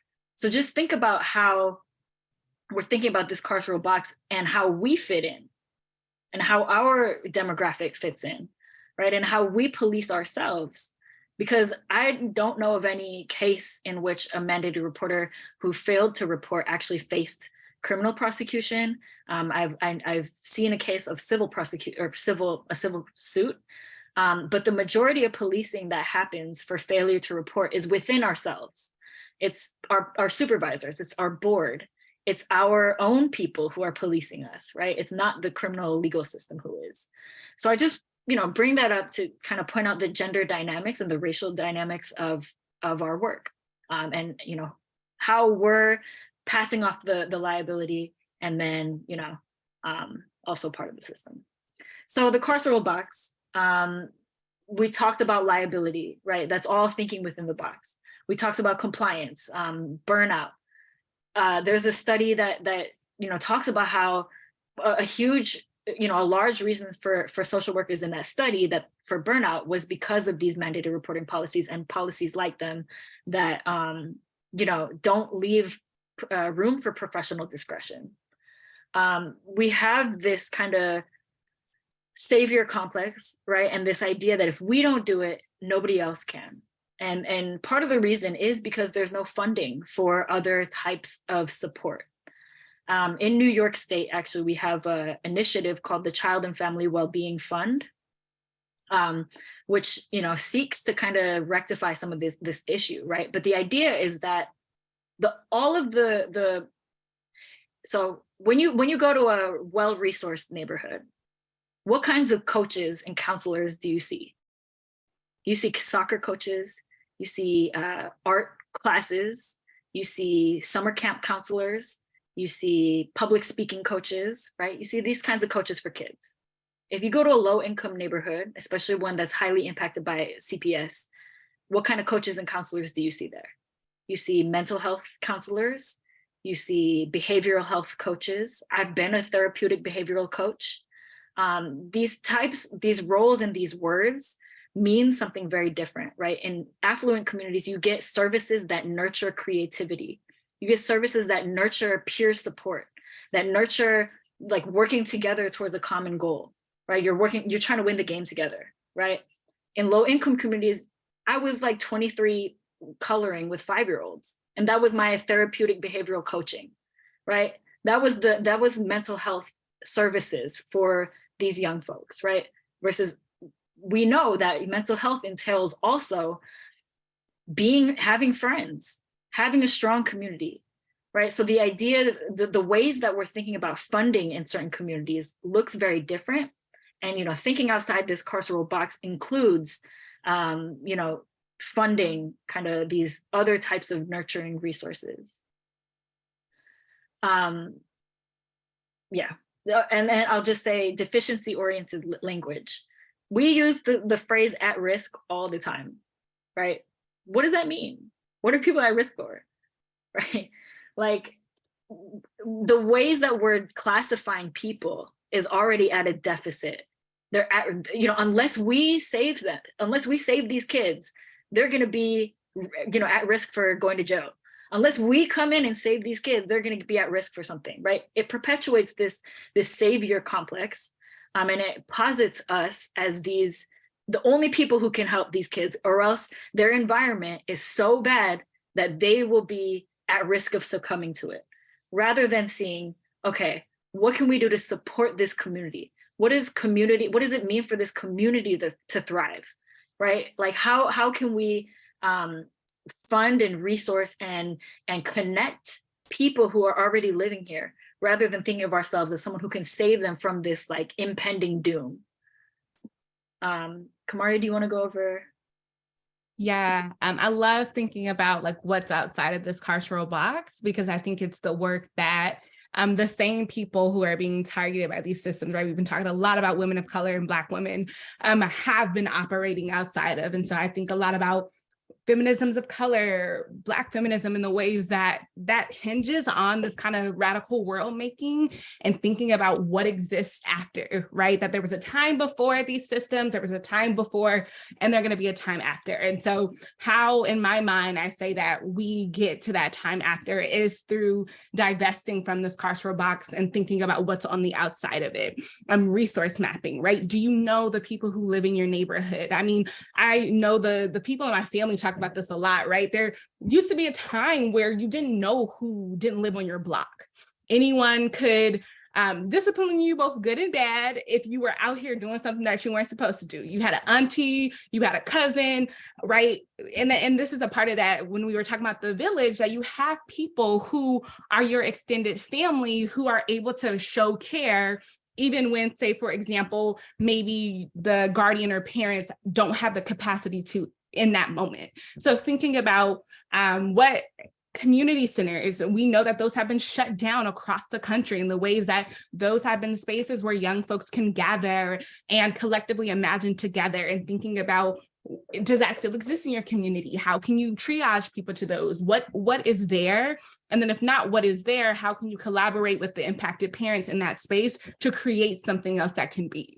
Identifying existing informal structures and supporting and valuing those. One thing that I don't think we've mentioned today, which we talk a lot about, is mandated reporting is not evidence-based practice. We know that. We, in fact, have seen studies that show the ways that mandated reporting, and we've shown you statistics tonight, do the exact opposite and push people further away from getting the support and care that they need. But what we do know that works, studies, research, lived experience, is harm reduction as a theory and as a practice that people do on the day-to-day. And so what is a part of harm reduction is those informal structures, those carpool systems that people create, is making sure that there's extra food, knowing whose house you can go to for what, sharing resources, right? So think about white supremacy, is there's always this scarcity mindset. And we've seen that when it comes to welfare, right? There's not enough to have everyone access this. So we need to keep everything internal. And when you have community structures, right, we know that there's going to be enough for everybody. And if there's not enough, people will make something shake. And I've seen this with my own two eyes, of people being able to turn very little research, not like that they should have to, right? That's the whole point of these conversations, but that community is strong enough to support no matter what. Providing funding for them. Oftentimes these nonprofits, and I've been in nonprofit spaces, so I know how it goes. We want to create something, right? We want to do something new. We want to make something. can you give that money to a community agency that actually knows what to do with it and that is actually already invested and already tuned in and already knows what's going to be beneficial versus we just want to throw our budget at something that we don't even know is going to land? Can you hold listening and support groups to take in information and say, oh, hey, here's my organization's commitment to that, or here is me as a single individual social work's commitment to showing up and making this happen. Leveraging your identities and positionalities, even if your role doesn't say to do that. And I think that's the biggest thing. People are like, well, that's not in the scope of my job. That's not in my job description. I don't know what to do. I was at a place for my internship where I was supposed to be teaching these parenting classes for folks who have been impacted. I'm like, these folks do not need parenting classes. They know how to take in, once again, right? Children don't come with instructions, but they've managed this far. So I would get in, I'd say, oh, here's a little parenting class that you need. Here's child development. Okay, we'll talk about that for a moment. Then I close the slides and say, okay, what do you actually need? Like, why are you really here? How can I be of service to you, right? Did my job description say that? No. Could I have just kept their 2 hours and did a parenting class that they didn't need? Sure. But that's in alignment with the system, right? We know that people, most times the issue is not a parenting class. They need resources and they need connections to community. And so are there ways that you can do that? And when we think about it, right, everyone in that organization was so overrun that they probably didn't even know what I did. We barely had check-ins. And so that's how I was able to circumvent, right? And so thinking about ways that you can take on that approach of circumventing surveillance yourself and these structures to really do the work that needs to be done. Being survivor-centered, utilizing informed consent, we talk about that a lot, especially in the hospital context. Do people really know what you're saying? Is your language accessible? Are you explaining to them every service that exists, every resource that you have? Are you making assumptions about what you think they already know, right? And being very clear.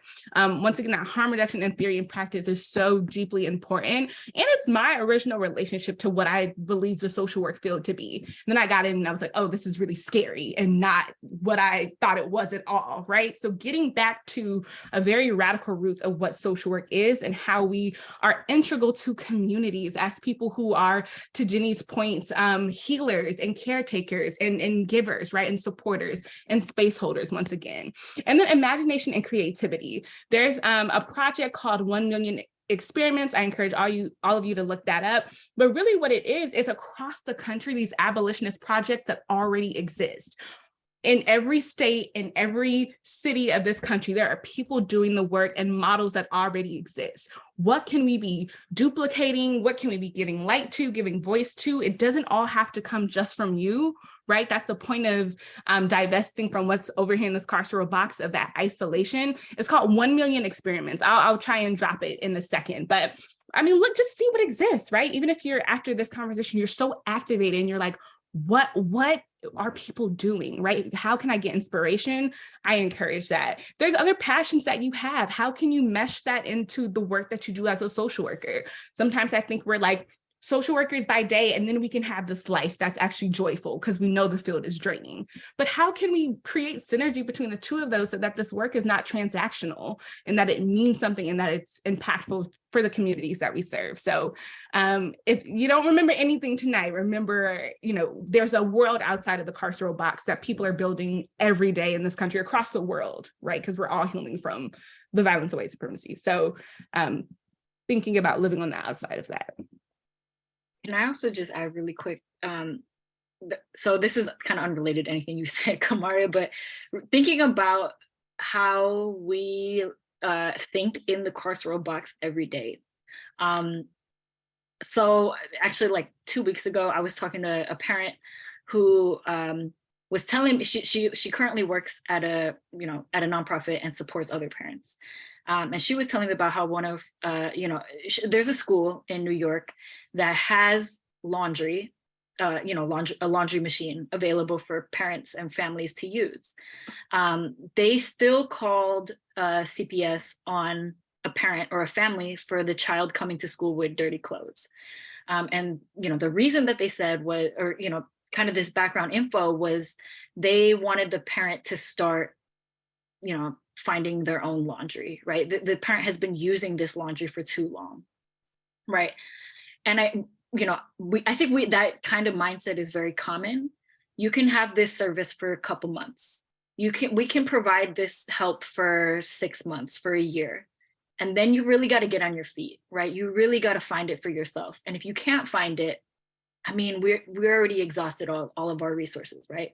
Even though the laundry machine is right there, there's this mindset that, you know, persists based on the history kind of that I talked about earlier, that we don't owe each other support. Like that our community, as a community, we can only support each other for so long until it becomes someone's taking advantage of us. I've certainly, you know, had thoughts in that realm. I think everybody on this call may have had, well, I'm not going to generalize. I think it's a common way to that we're taught as a society to think, right? We can't provide support for too long. So people have to take these responsibilities into their own hands, right? And, you know, even like I know of a defender service that, you know, had money for Ubers, and for a while they were providing them until it just got, you know, till they felt like people were taking advantage of them, right? And there's this idea of like, if we do something, people are going to take advantage, right? Rather than like, we have the resource, we can support, you know, people use Uber all the time, right? And so how can we support this family, you know, whatever that means. So I just wanted to bring that up because, you know, I think that's one everyday example of how carceral box thinking comes into our, I see in the chat, rugged individualism, definitely. So Jenny, I'll pass back to you. Yeah, before we introduce, I just kind of want to lift up all of these great comments. I forget how national is and how it is true that you are going to be up against different barriers and challenges depending on where you are. God help anybody in Florida on this, but like there's going to be, you know, different jurisdictional issues. And certainly also I appreciate what somebody said, that it can also sabotage your client if you push too much. So a lot of this work, if you look at the historical framework, when we first started kind of disrupting family court processes, telling folks you have rights, don't open the door, there was plenty of judicial backlash in Bronx family court. So, you know, people were calling me, I was violating mandated reporting. I'm saying, no, I'm an agent of the attorney. I'm bound by attorney-client privilege. I'm psychoeducation here. I'm explaining to my client. You like anybody, you know, you can sometimes get overexcited, you know, I can, and that can definitely be perceived differently in spaces. So knowing how to explain, you know, the difference between this judge doesn't like it when people wear sunglasses into the court. I don't know why. We can talk about that later, but as for now, let's play the game. I think we are still in a place, we're not like, you know, as much as some of us might want to blow it all up, some of us might not, some of us, you know, and so we are still in the place that you want to think about doing less harm. When I got trained in restorative justice years ago, I was a very emotive, erratic mother of a young girl who was 8. And I remember getting trained and telling her about it, getting really upset. And she took my hands and she said, Mom, let's start over. And it's something so simple that we were doing kind of collectively that helped me reset and take that pause. And so thinking about it, whether from a community space and knowing my neighbor, as Jasmine and Karmari are talking about, whether it is, you know, a fund that helps folks come together for jackets at winter, to the carpooling I love, to sharing numbers, to knocking on your door. I mean, I think there's been a lot of interesting movement with social media and connection, but also some of you said, as some, you know, twice as age as my wonderful esteemed colleagues here sharing with me, like it does change. This is a new time. This is a different way of connecting and talking about. There's a lot of good in connection with social media. It also really asks us how we deal with change and how we respond and what's coming up. So, you know, some of the highlights, as well as language matters, which has come up a lot. You know, when I was raised in rural Virginia, and saying that's so gay for being something mean and negative about something was something that everybody said. Now, I hope even in rural Virginia, and certainly not in my community, you never hear that. Language matters. You know, someone, you know, I even, when we started representing people, I didn't want social workers at intake when you had Article 10 child neglect and abuse positions, because that sent the message to the parent that there was a disorder, that you needed a social worker there to actually know. More often than not, because it was an issue rooted in poverty, you didn't need some clinical diagnostic performance in the courtroom.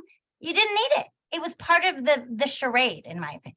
So the knowing where you fit, it doesn't mean, you know, being a social worker means you can do a lot of different things. You can share information, you can connect, you can talk about a million different experiences. You can say, I know this person, you can talk about this lawyer. You can say, oh my gosh, this school social worker knows how to work with my special needs kids. Let's make sure other people know about her. That's what we're talking about also. And that's just as important and definitely not taught in schools.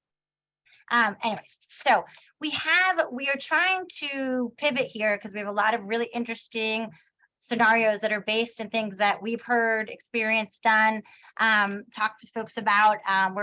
So we wanted to maybe share the link to give you guys a pause. Everybody can go off video, kind of breathe, maybe read them a little bit, and either, since we're kind of running out of time, it's almost 8, come back. I don't know, what do you guys think? 15? I don't really know timing wise, to either debrief a scenario or to answer some specific questions. I know which I thought would, which I'm excited, and this is for you, Jasmine, my director of policy. People want to know macro legislative advocacy, maybe repealing CAFTA, what is HALT, or not HALT, that's solitary, plan, maybe some of the things, based here, we can come back and share some of that. So I wanted to know, how are we going to be doing these scenarios? What do you think? You're muted, Kamaria. Oh, so sorry. Thank you. We were gonna do breakout rooms. We can't do that currently. We have about 30 minutes left. I don't know if we want to try and get to 1 to 2 and then talk about them out loud. I also see some people are already commenting about this scenario here. So I don't know if we just want to go scenario by scenario and just kind of share out some of the comments, and then maybe we do this for a shorter period of time, and then okay, so people are like, let's do that. Like Jenny said, like, these are very real scenarios that we have experienced. This is a case that me and John Robertson had, and it just still infuriates me to this day, because although we did not put this at the end of the scenario, this mother's child was taken away. And at the point in which we were working with her, had an experience reunification. And at that point, the child had already been 2 years old.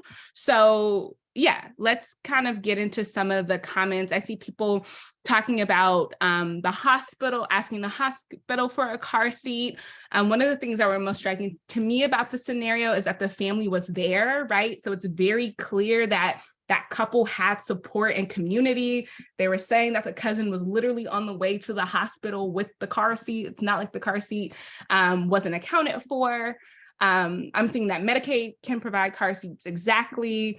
Another thing too was that we don't know sometimes, right, when people are going to go into labor. And this was one of those instances where, right, people say, of course, like, pack your go bag and be prepared, but birth is very unpredictable. And so this was a part of one of the go things that they were going to take to the hospital. But in the moment, right, everything kind of happened so fast, they weren't able to pick it up before heading to the hospital. What happened to discharge planning? Exactly. Great question. I'm seeing some other things. I'm seeing you all having a lot of resources. Why can't they wait for the cousin to bring one? Can hospital partner with agencies that are allowed donations? Exactly. Other actions to consider that people have. Public health will provide car seats. Okay, so everyone's kind of fixated. Let's call the cousin. Exactly, right? Was there a way that they could have got, which in real life they did, right? They called the cousin was on the phone, was like, I'm on the way, please don't do anything.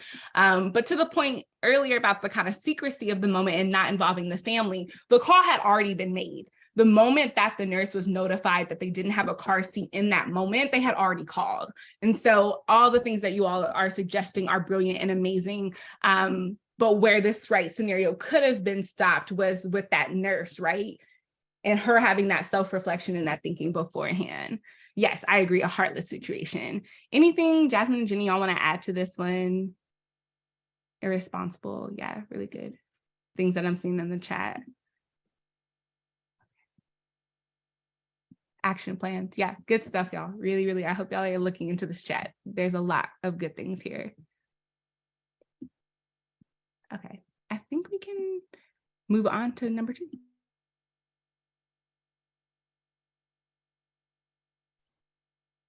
I don't know if folks want time to read on their own. This is a juicy one. But yeah, so I'll speak to this. You are a mandated reporter working in a pop-up community health clinic that provides the opportunity for free walk-in health services in designated, quote, thinking about the language again, high need and low income neighborhoods in your locality. A relative caregiver brings a 5-year-old child who is complaining of stomach pain for a checkup. The caregiver's primary language is Spanish. The child can speak both English and Spanish. Following a physical examination on the child and thorough communication with both the child and the caregiver through an interpreter, you ascertain that the child lives full-time with the caregiver and has for many months. You determine that the child is healthy and that the stomach pains are the result of hunger with no other co-occurring conditions that are likely causing this discomfort.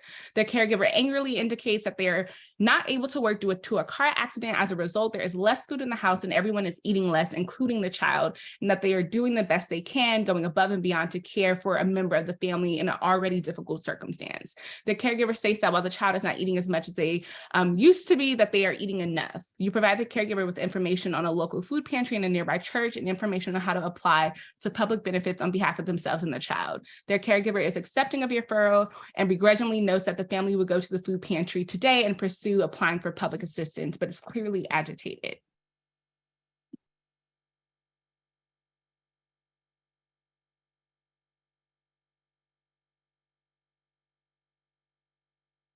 I see give the family a gift card for food. I really like that one a lot. Something that I was actually just talking to John Robertson the other day about is like more, right, kind of on hand, either cards for food or getting people signed up with SNAP or WIC so that people have a choice in choosing what they want to eat versus food pantry, right, oftentimes is very specific things. Provide her with the application, right, assist them in completing the paperwork. That can be a barrier. Some good things we saw in this scenario, right, is that an interpreter was called in. We talked about that a little bit earlier. I'm seeing, yep, lots of food stamps, compassion and care, right? Families working without income, set up SNAP, yep. Yeah, so we know for this one, right, no, and for the one before, no call is necessary, right? There's all these different things outside the box we can think of. Yep, the child is safe, right? That's a great, safe and love. I'm seeing that. Someone's talking about the child having to be the interpreter, which I think is an experience of many folks in this country who are growing up here, who speak different languages and are part of different cultures that grunt in that barrier. So glad y'all kind of saw that. Yeah, I'm seeing some really good stuff here. Any other actions that people would consider? Yep, community garden, find someone who can assist the caregiver with signing up for public assistance. Yeah, really good stuff here. Awesome. I think y'all have gotten some good stuff for this one. Yeah, and before you go to Jasmine, you can do scenario 3 if you want. Before we move on, I just wanted to say that, you know, part of this, and people are using this or knowing, is, you know, is examining whether it's neglect or abuse, but also thinking about why we always, you know, this idea that we have to get into a system to get services. And I don't know if it's so just kind of, I don't know, baked in our thinking, but where does it happen that we can't talk about what services could look like in a collective way without going into a system to get that then will open up more surveillance for more calls with more ideas of how it's supposed to be. So it just seems very, what do you call it? And like the disconnect between what we're supposed to be doing. Sorry, I'm not articulating. It's getting late. I'm starting to fade here.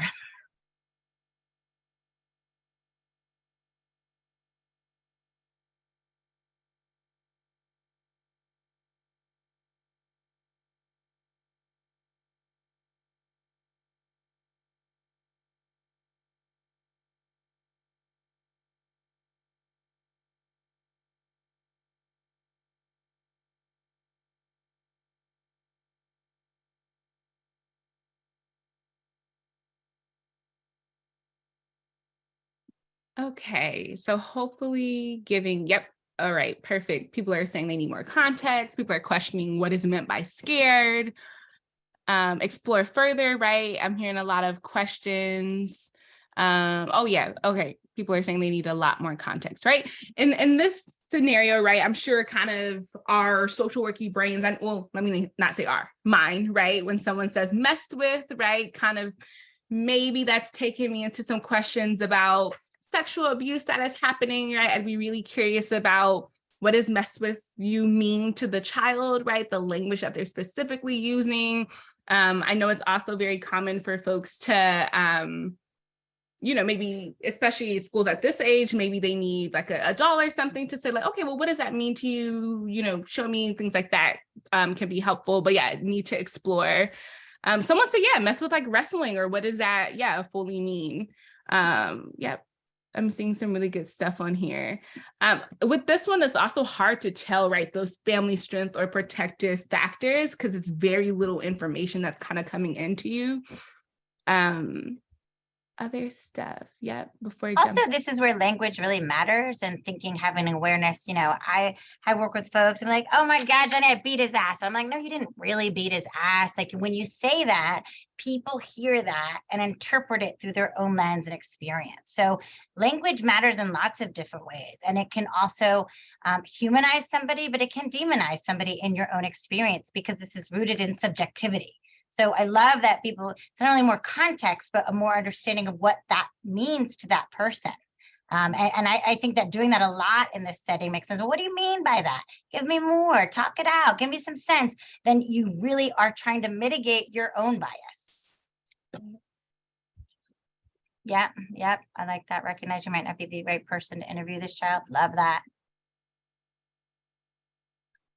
Okay, we are at scenario 4. I'll give some quiet time for people to read. I feel like you, Jenny, where I'm like trying to read out loud right now. I was like, I think I'm not sounding coherent. I'll let people take a couple of seconds to read, because I'm sure when I read scenario 2, that was brutal. So let's just, give folks time. And once I start seeing them rolling, I'll start. Yeah, this scenario is very relatable for sure. And also thinking too, like Jasmine was mentioning, all the legislation that's been coming out of Texas, and I think also Alabama, when it comes to like trans youth being able to get care, whether they have supportive parents or community or not. So first and foremost, emergency situation, right? Like housing is a huge concern in this point, right? Thinking about what community do they have, right? Is there someone that they can stay with for the night, or right? Because you want to assess for that immediate moment, like, okay, where are they going to go this evening, right? So are there people there that can help? Yep, an adult they trust, family resources. Oh, someone says, how about a call? Oh my gosh, y'all are so quick with typing that I'm like losing them. But a call with the parent to explore this, also a discussion of resources. Yeah, do you have a friend? Do you have a grandparent? Exactly. Yep. Also too, right, thinking about we talked about earlier, like truancy also being a really big concern. So like, then is this like person going to be able to get to school the next day? Like, if it's not a weekend, and thinking about, do they already have excused absences, right? Safety planning. I'm sure a lot of folks in here have worked with like DV survivors. And so I would use a lot of that safety planning from that space to kind of have this conversation. Mental health resources. Yeah, exactly. There's like national programs like the Trevor Project that have really good resources. I checked the Human Rights Watch for resources as well. And then of course, like your local LGBTQ agencies to see if they also can provide support. Oh, that's a good question, right? Also knowing your state. Thank you, Anne, for saying like, can you still support this child if this took place in Florida, right? So knowing also the state and right, back again to the policies and things, there's always a way to support those. So my answer is yes to that question, right? In what way? You have to get creative about it, but there's always something that can be done. Yeah, physically safe but emotionally. Okay, awesome. I think we can segue on.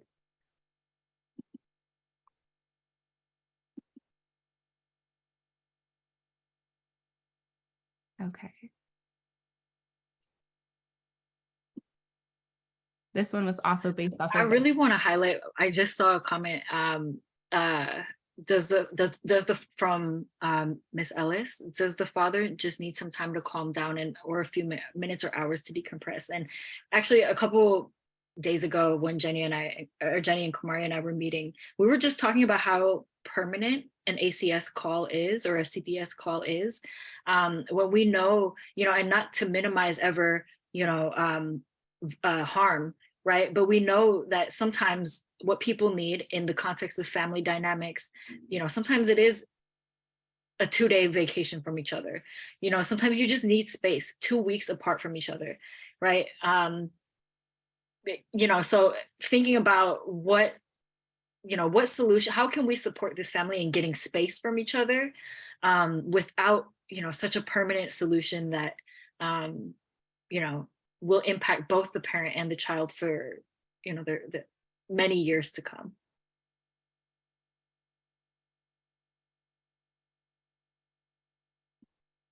We are, Jenny and Jasmine, 20 minutes. I don't know if we want this to be our last scenario, and then there are quite a few questions, or if we want to move on to questions, y'all let me know. Maybe let's do this scenario, and then I think there's one more slide after this, and then I'll talk briefly about macro stuff and then questions. Okay, perfect.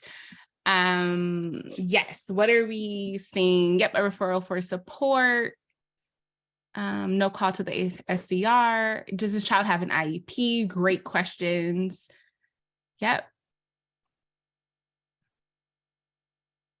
Yeah, this is actually a real life, another real life scenario client that I had.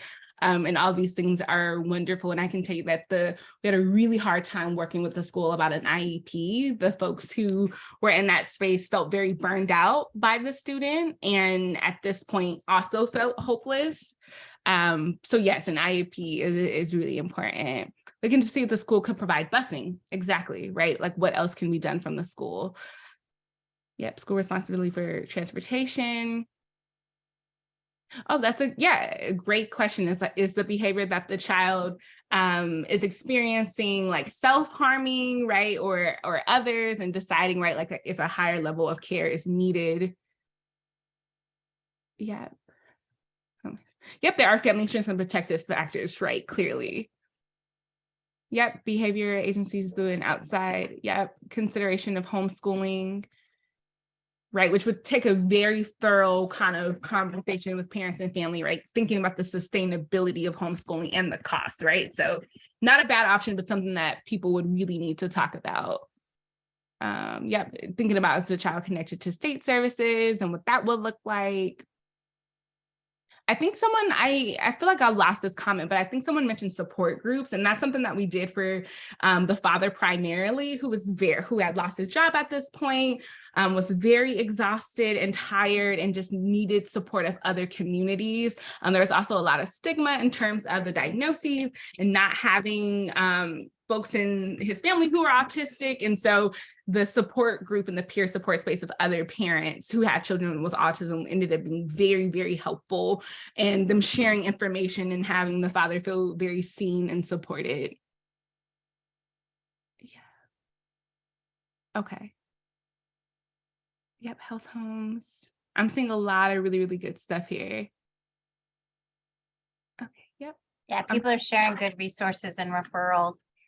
And just because the first couple, I think, are more rooted in decision-making and neglect, just to highlight, though, we are looking at neglect as a real key focus to why we're talking about dismantling of mandated reporting. We recognize that, when I've been in these conversations, I've had a lot of people who've been really harmed by a parent or caregiver engage in really intense but honest conversation with me about that. And we recognize that there is serious abuse that does happen, though it is much less frequent and much smaller of a percentage that I think we are messaged or taught.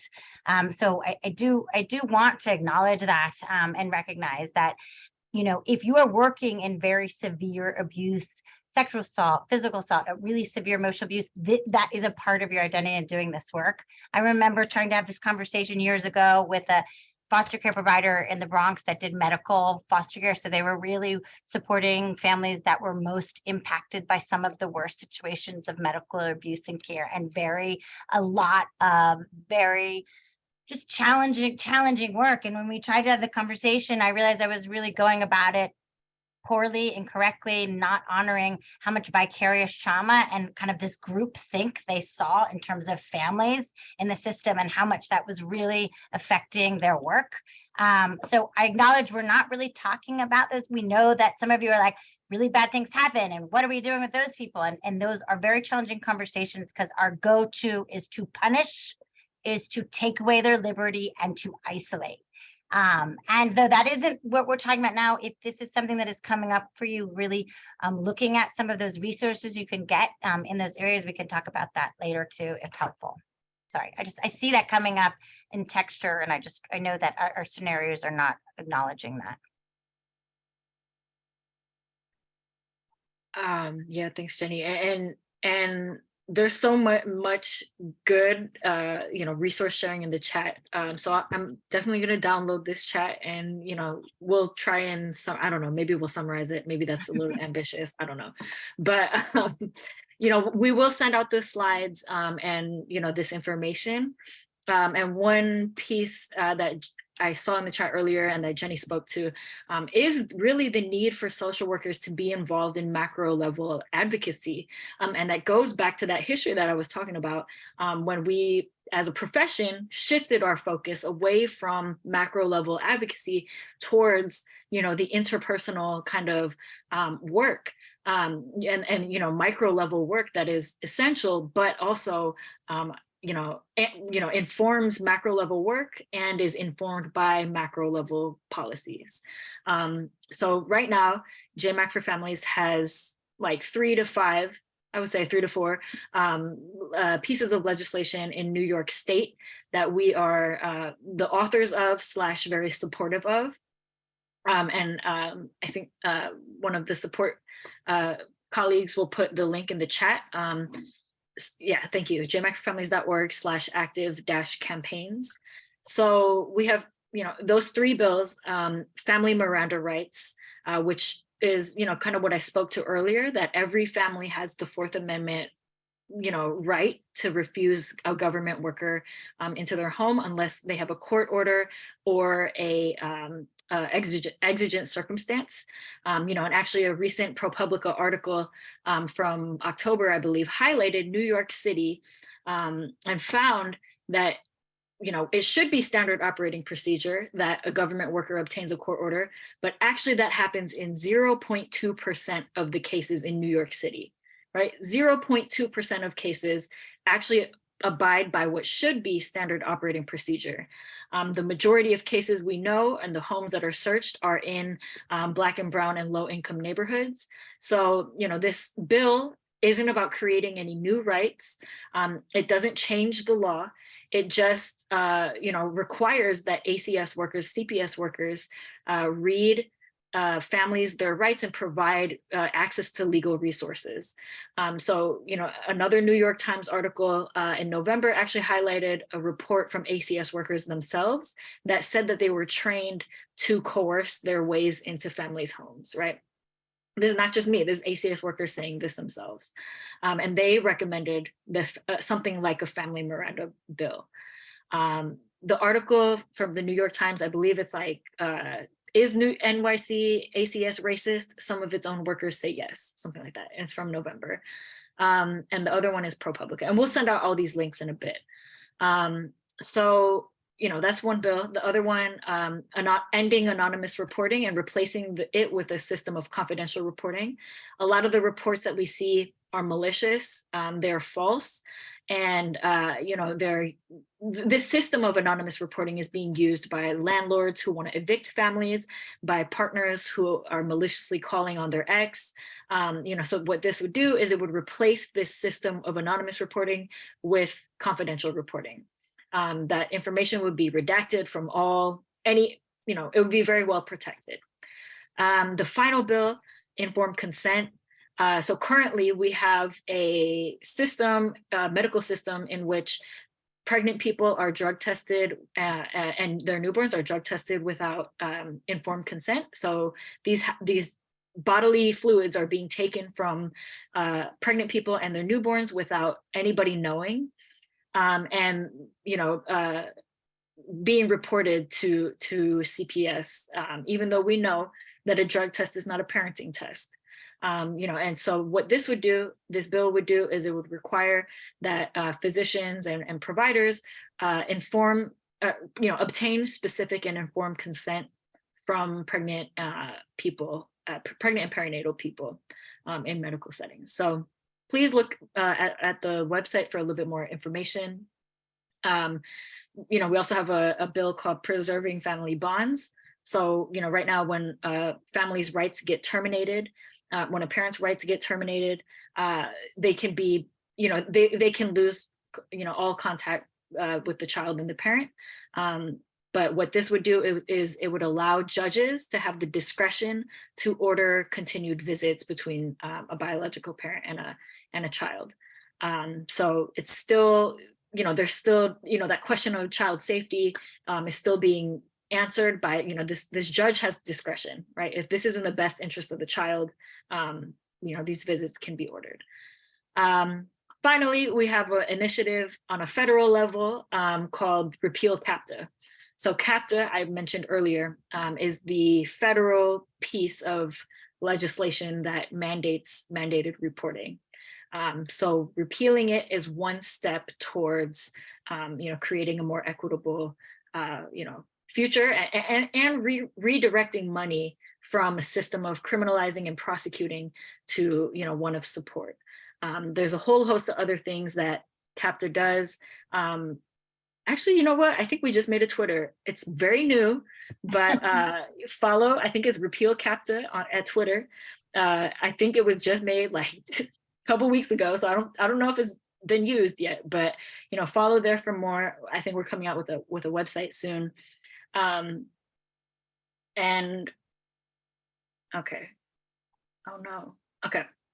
I just want to end with like this and a quote, and then I'll pass it back to Jenny and Kamaria. But what actually works? How do we actually keep families safe? There's a whole host of research out there that shows that if we invest in anti-poverty programs, reports of child maltreatment is reduced. The earned income tax credit and the child tax credit reduce reports of child maltreatment, right? And I want to be clear that a report doesn't equal, just because there was a report doesn't mean that child maltreatment necessarily occurred, right? We know that the majority of them are unsubstantiated, but it also makes sense. If you give people more money, less people will be reported less for symptoms of poverty, right? So childcare subsidies reduce reports. Medicaid expansion is linked with a reduced reports.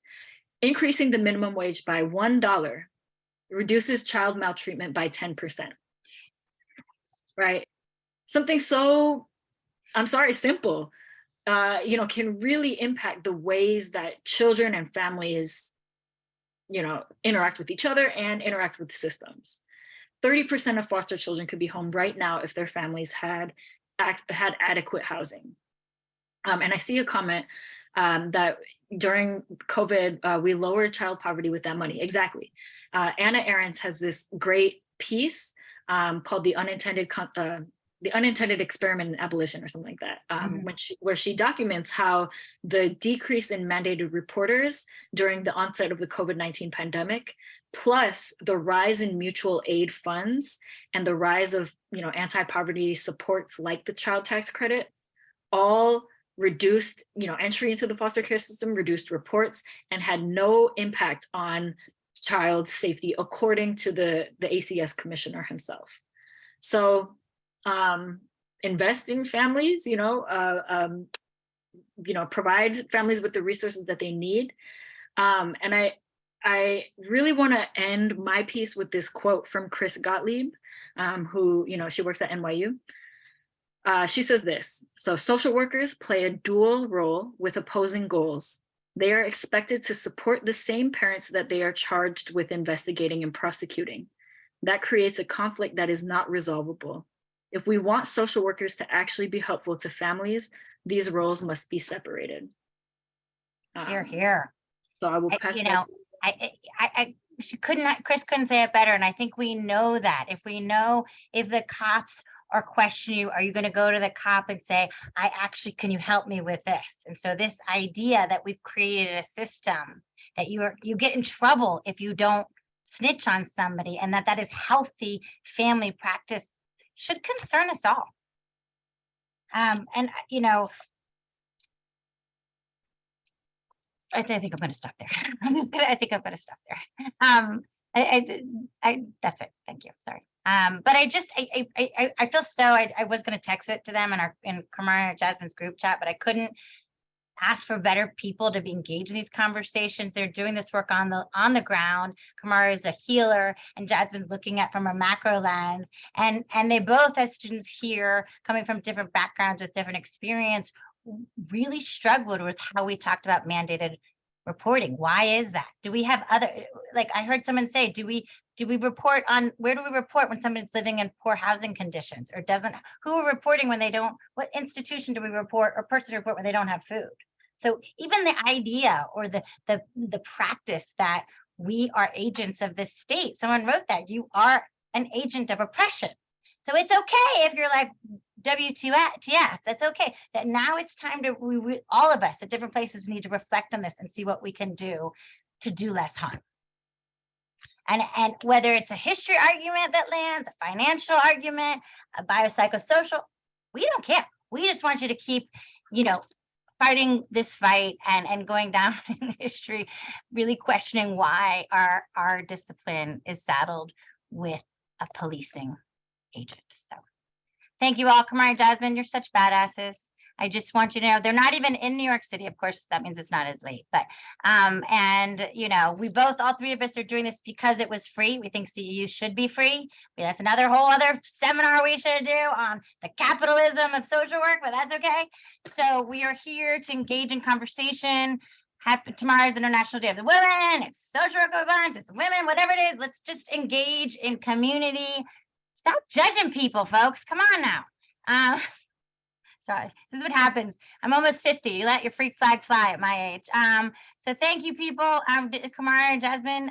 Thank you to those most impacted, those on the front lines, those who are, in this duplicitous dual role, and it's confusing and don't have people to talk to because who knows where you are, and everybody in your group thinks that it should look like this. So, change makers, innovators, people pushing the envelope. Come on. Right? Kamara and Jasmine, my fellow comrades. I wish Joyce was here because she usually energizes us too.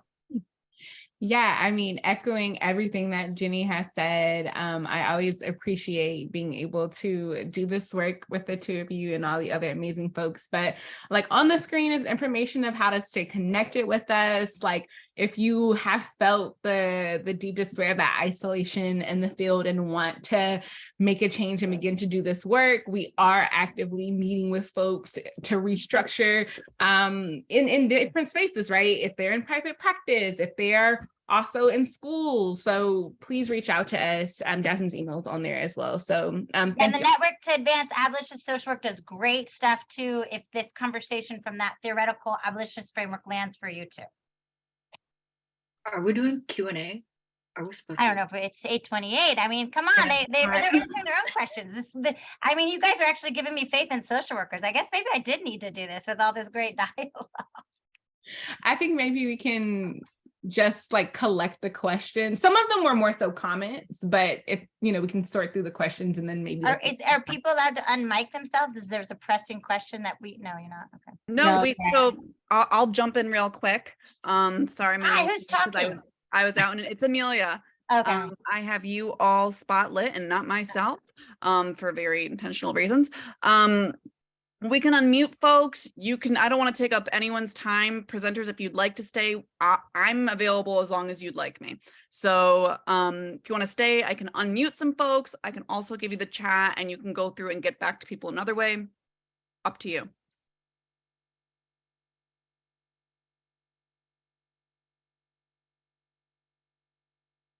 I think everybody's probably pretty tired on the East Coast, but I didn't want to say it, but I'm gonna say Yeah, I was like, I'm exhausted personally. I'm seeing double here and I still have to walk home. So, but I did want to say, like, We can, like, Clara's in Chicago, Jasmine's out west. If you need our, please reach out to our emails. I think we have different ways of talking about it, but this is urgent to us and we love talking about it. So thank you all. I mean, I've never been on a webinar with this many people, so I'm glad I couldn't see their faces, but like, And I think I might have been more nervous. We could take these questions, we can answer them like via typing and then send it out. We'll send out a follow-up email with the slides, with all these resources, and then we'll answer these questions. Yes, absolutely. What I'm going to do is I'm actually going to stop our recording right now.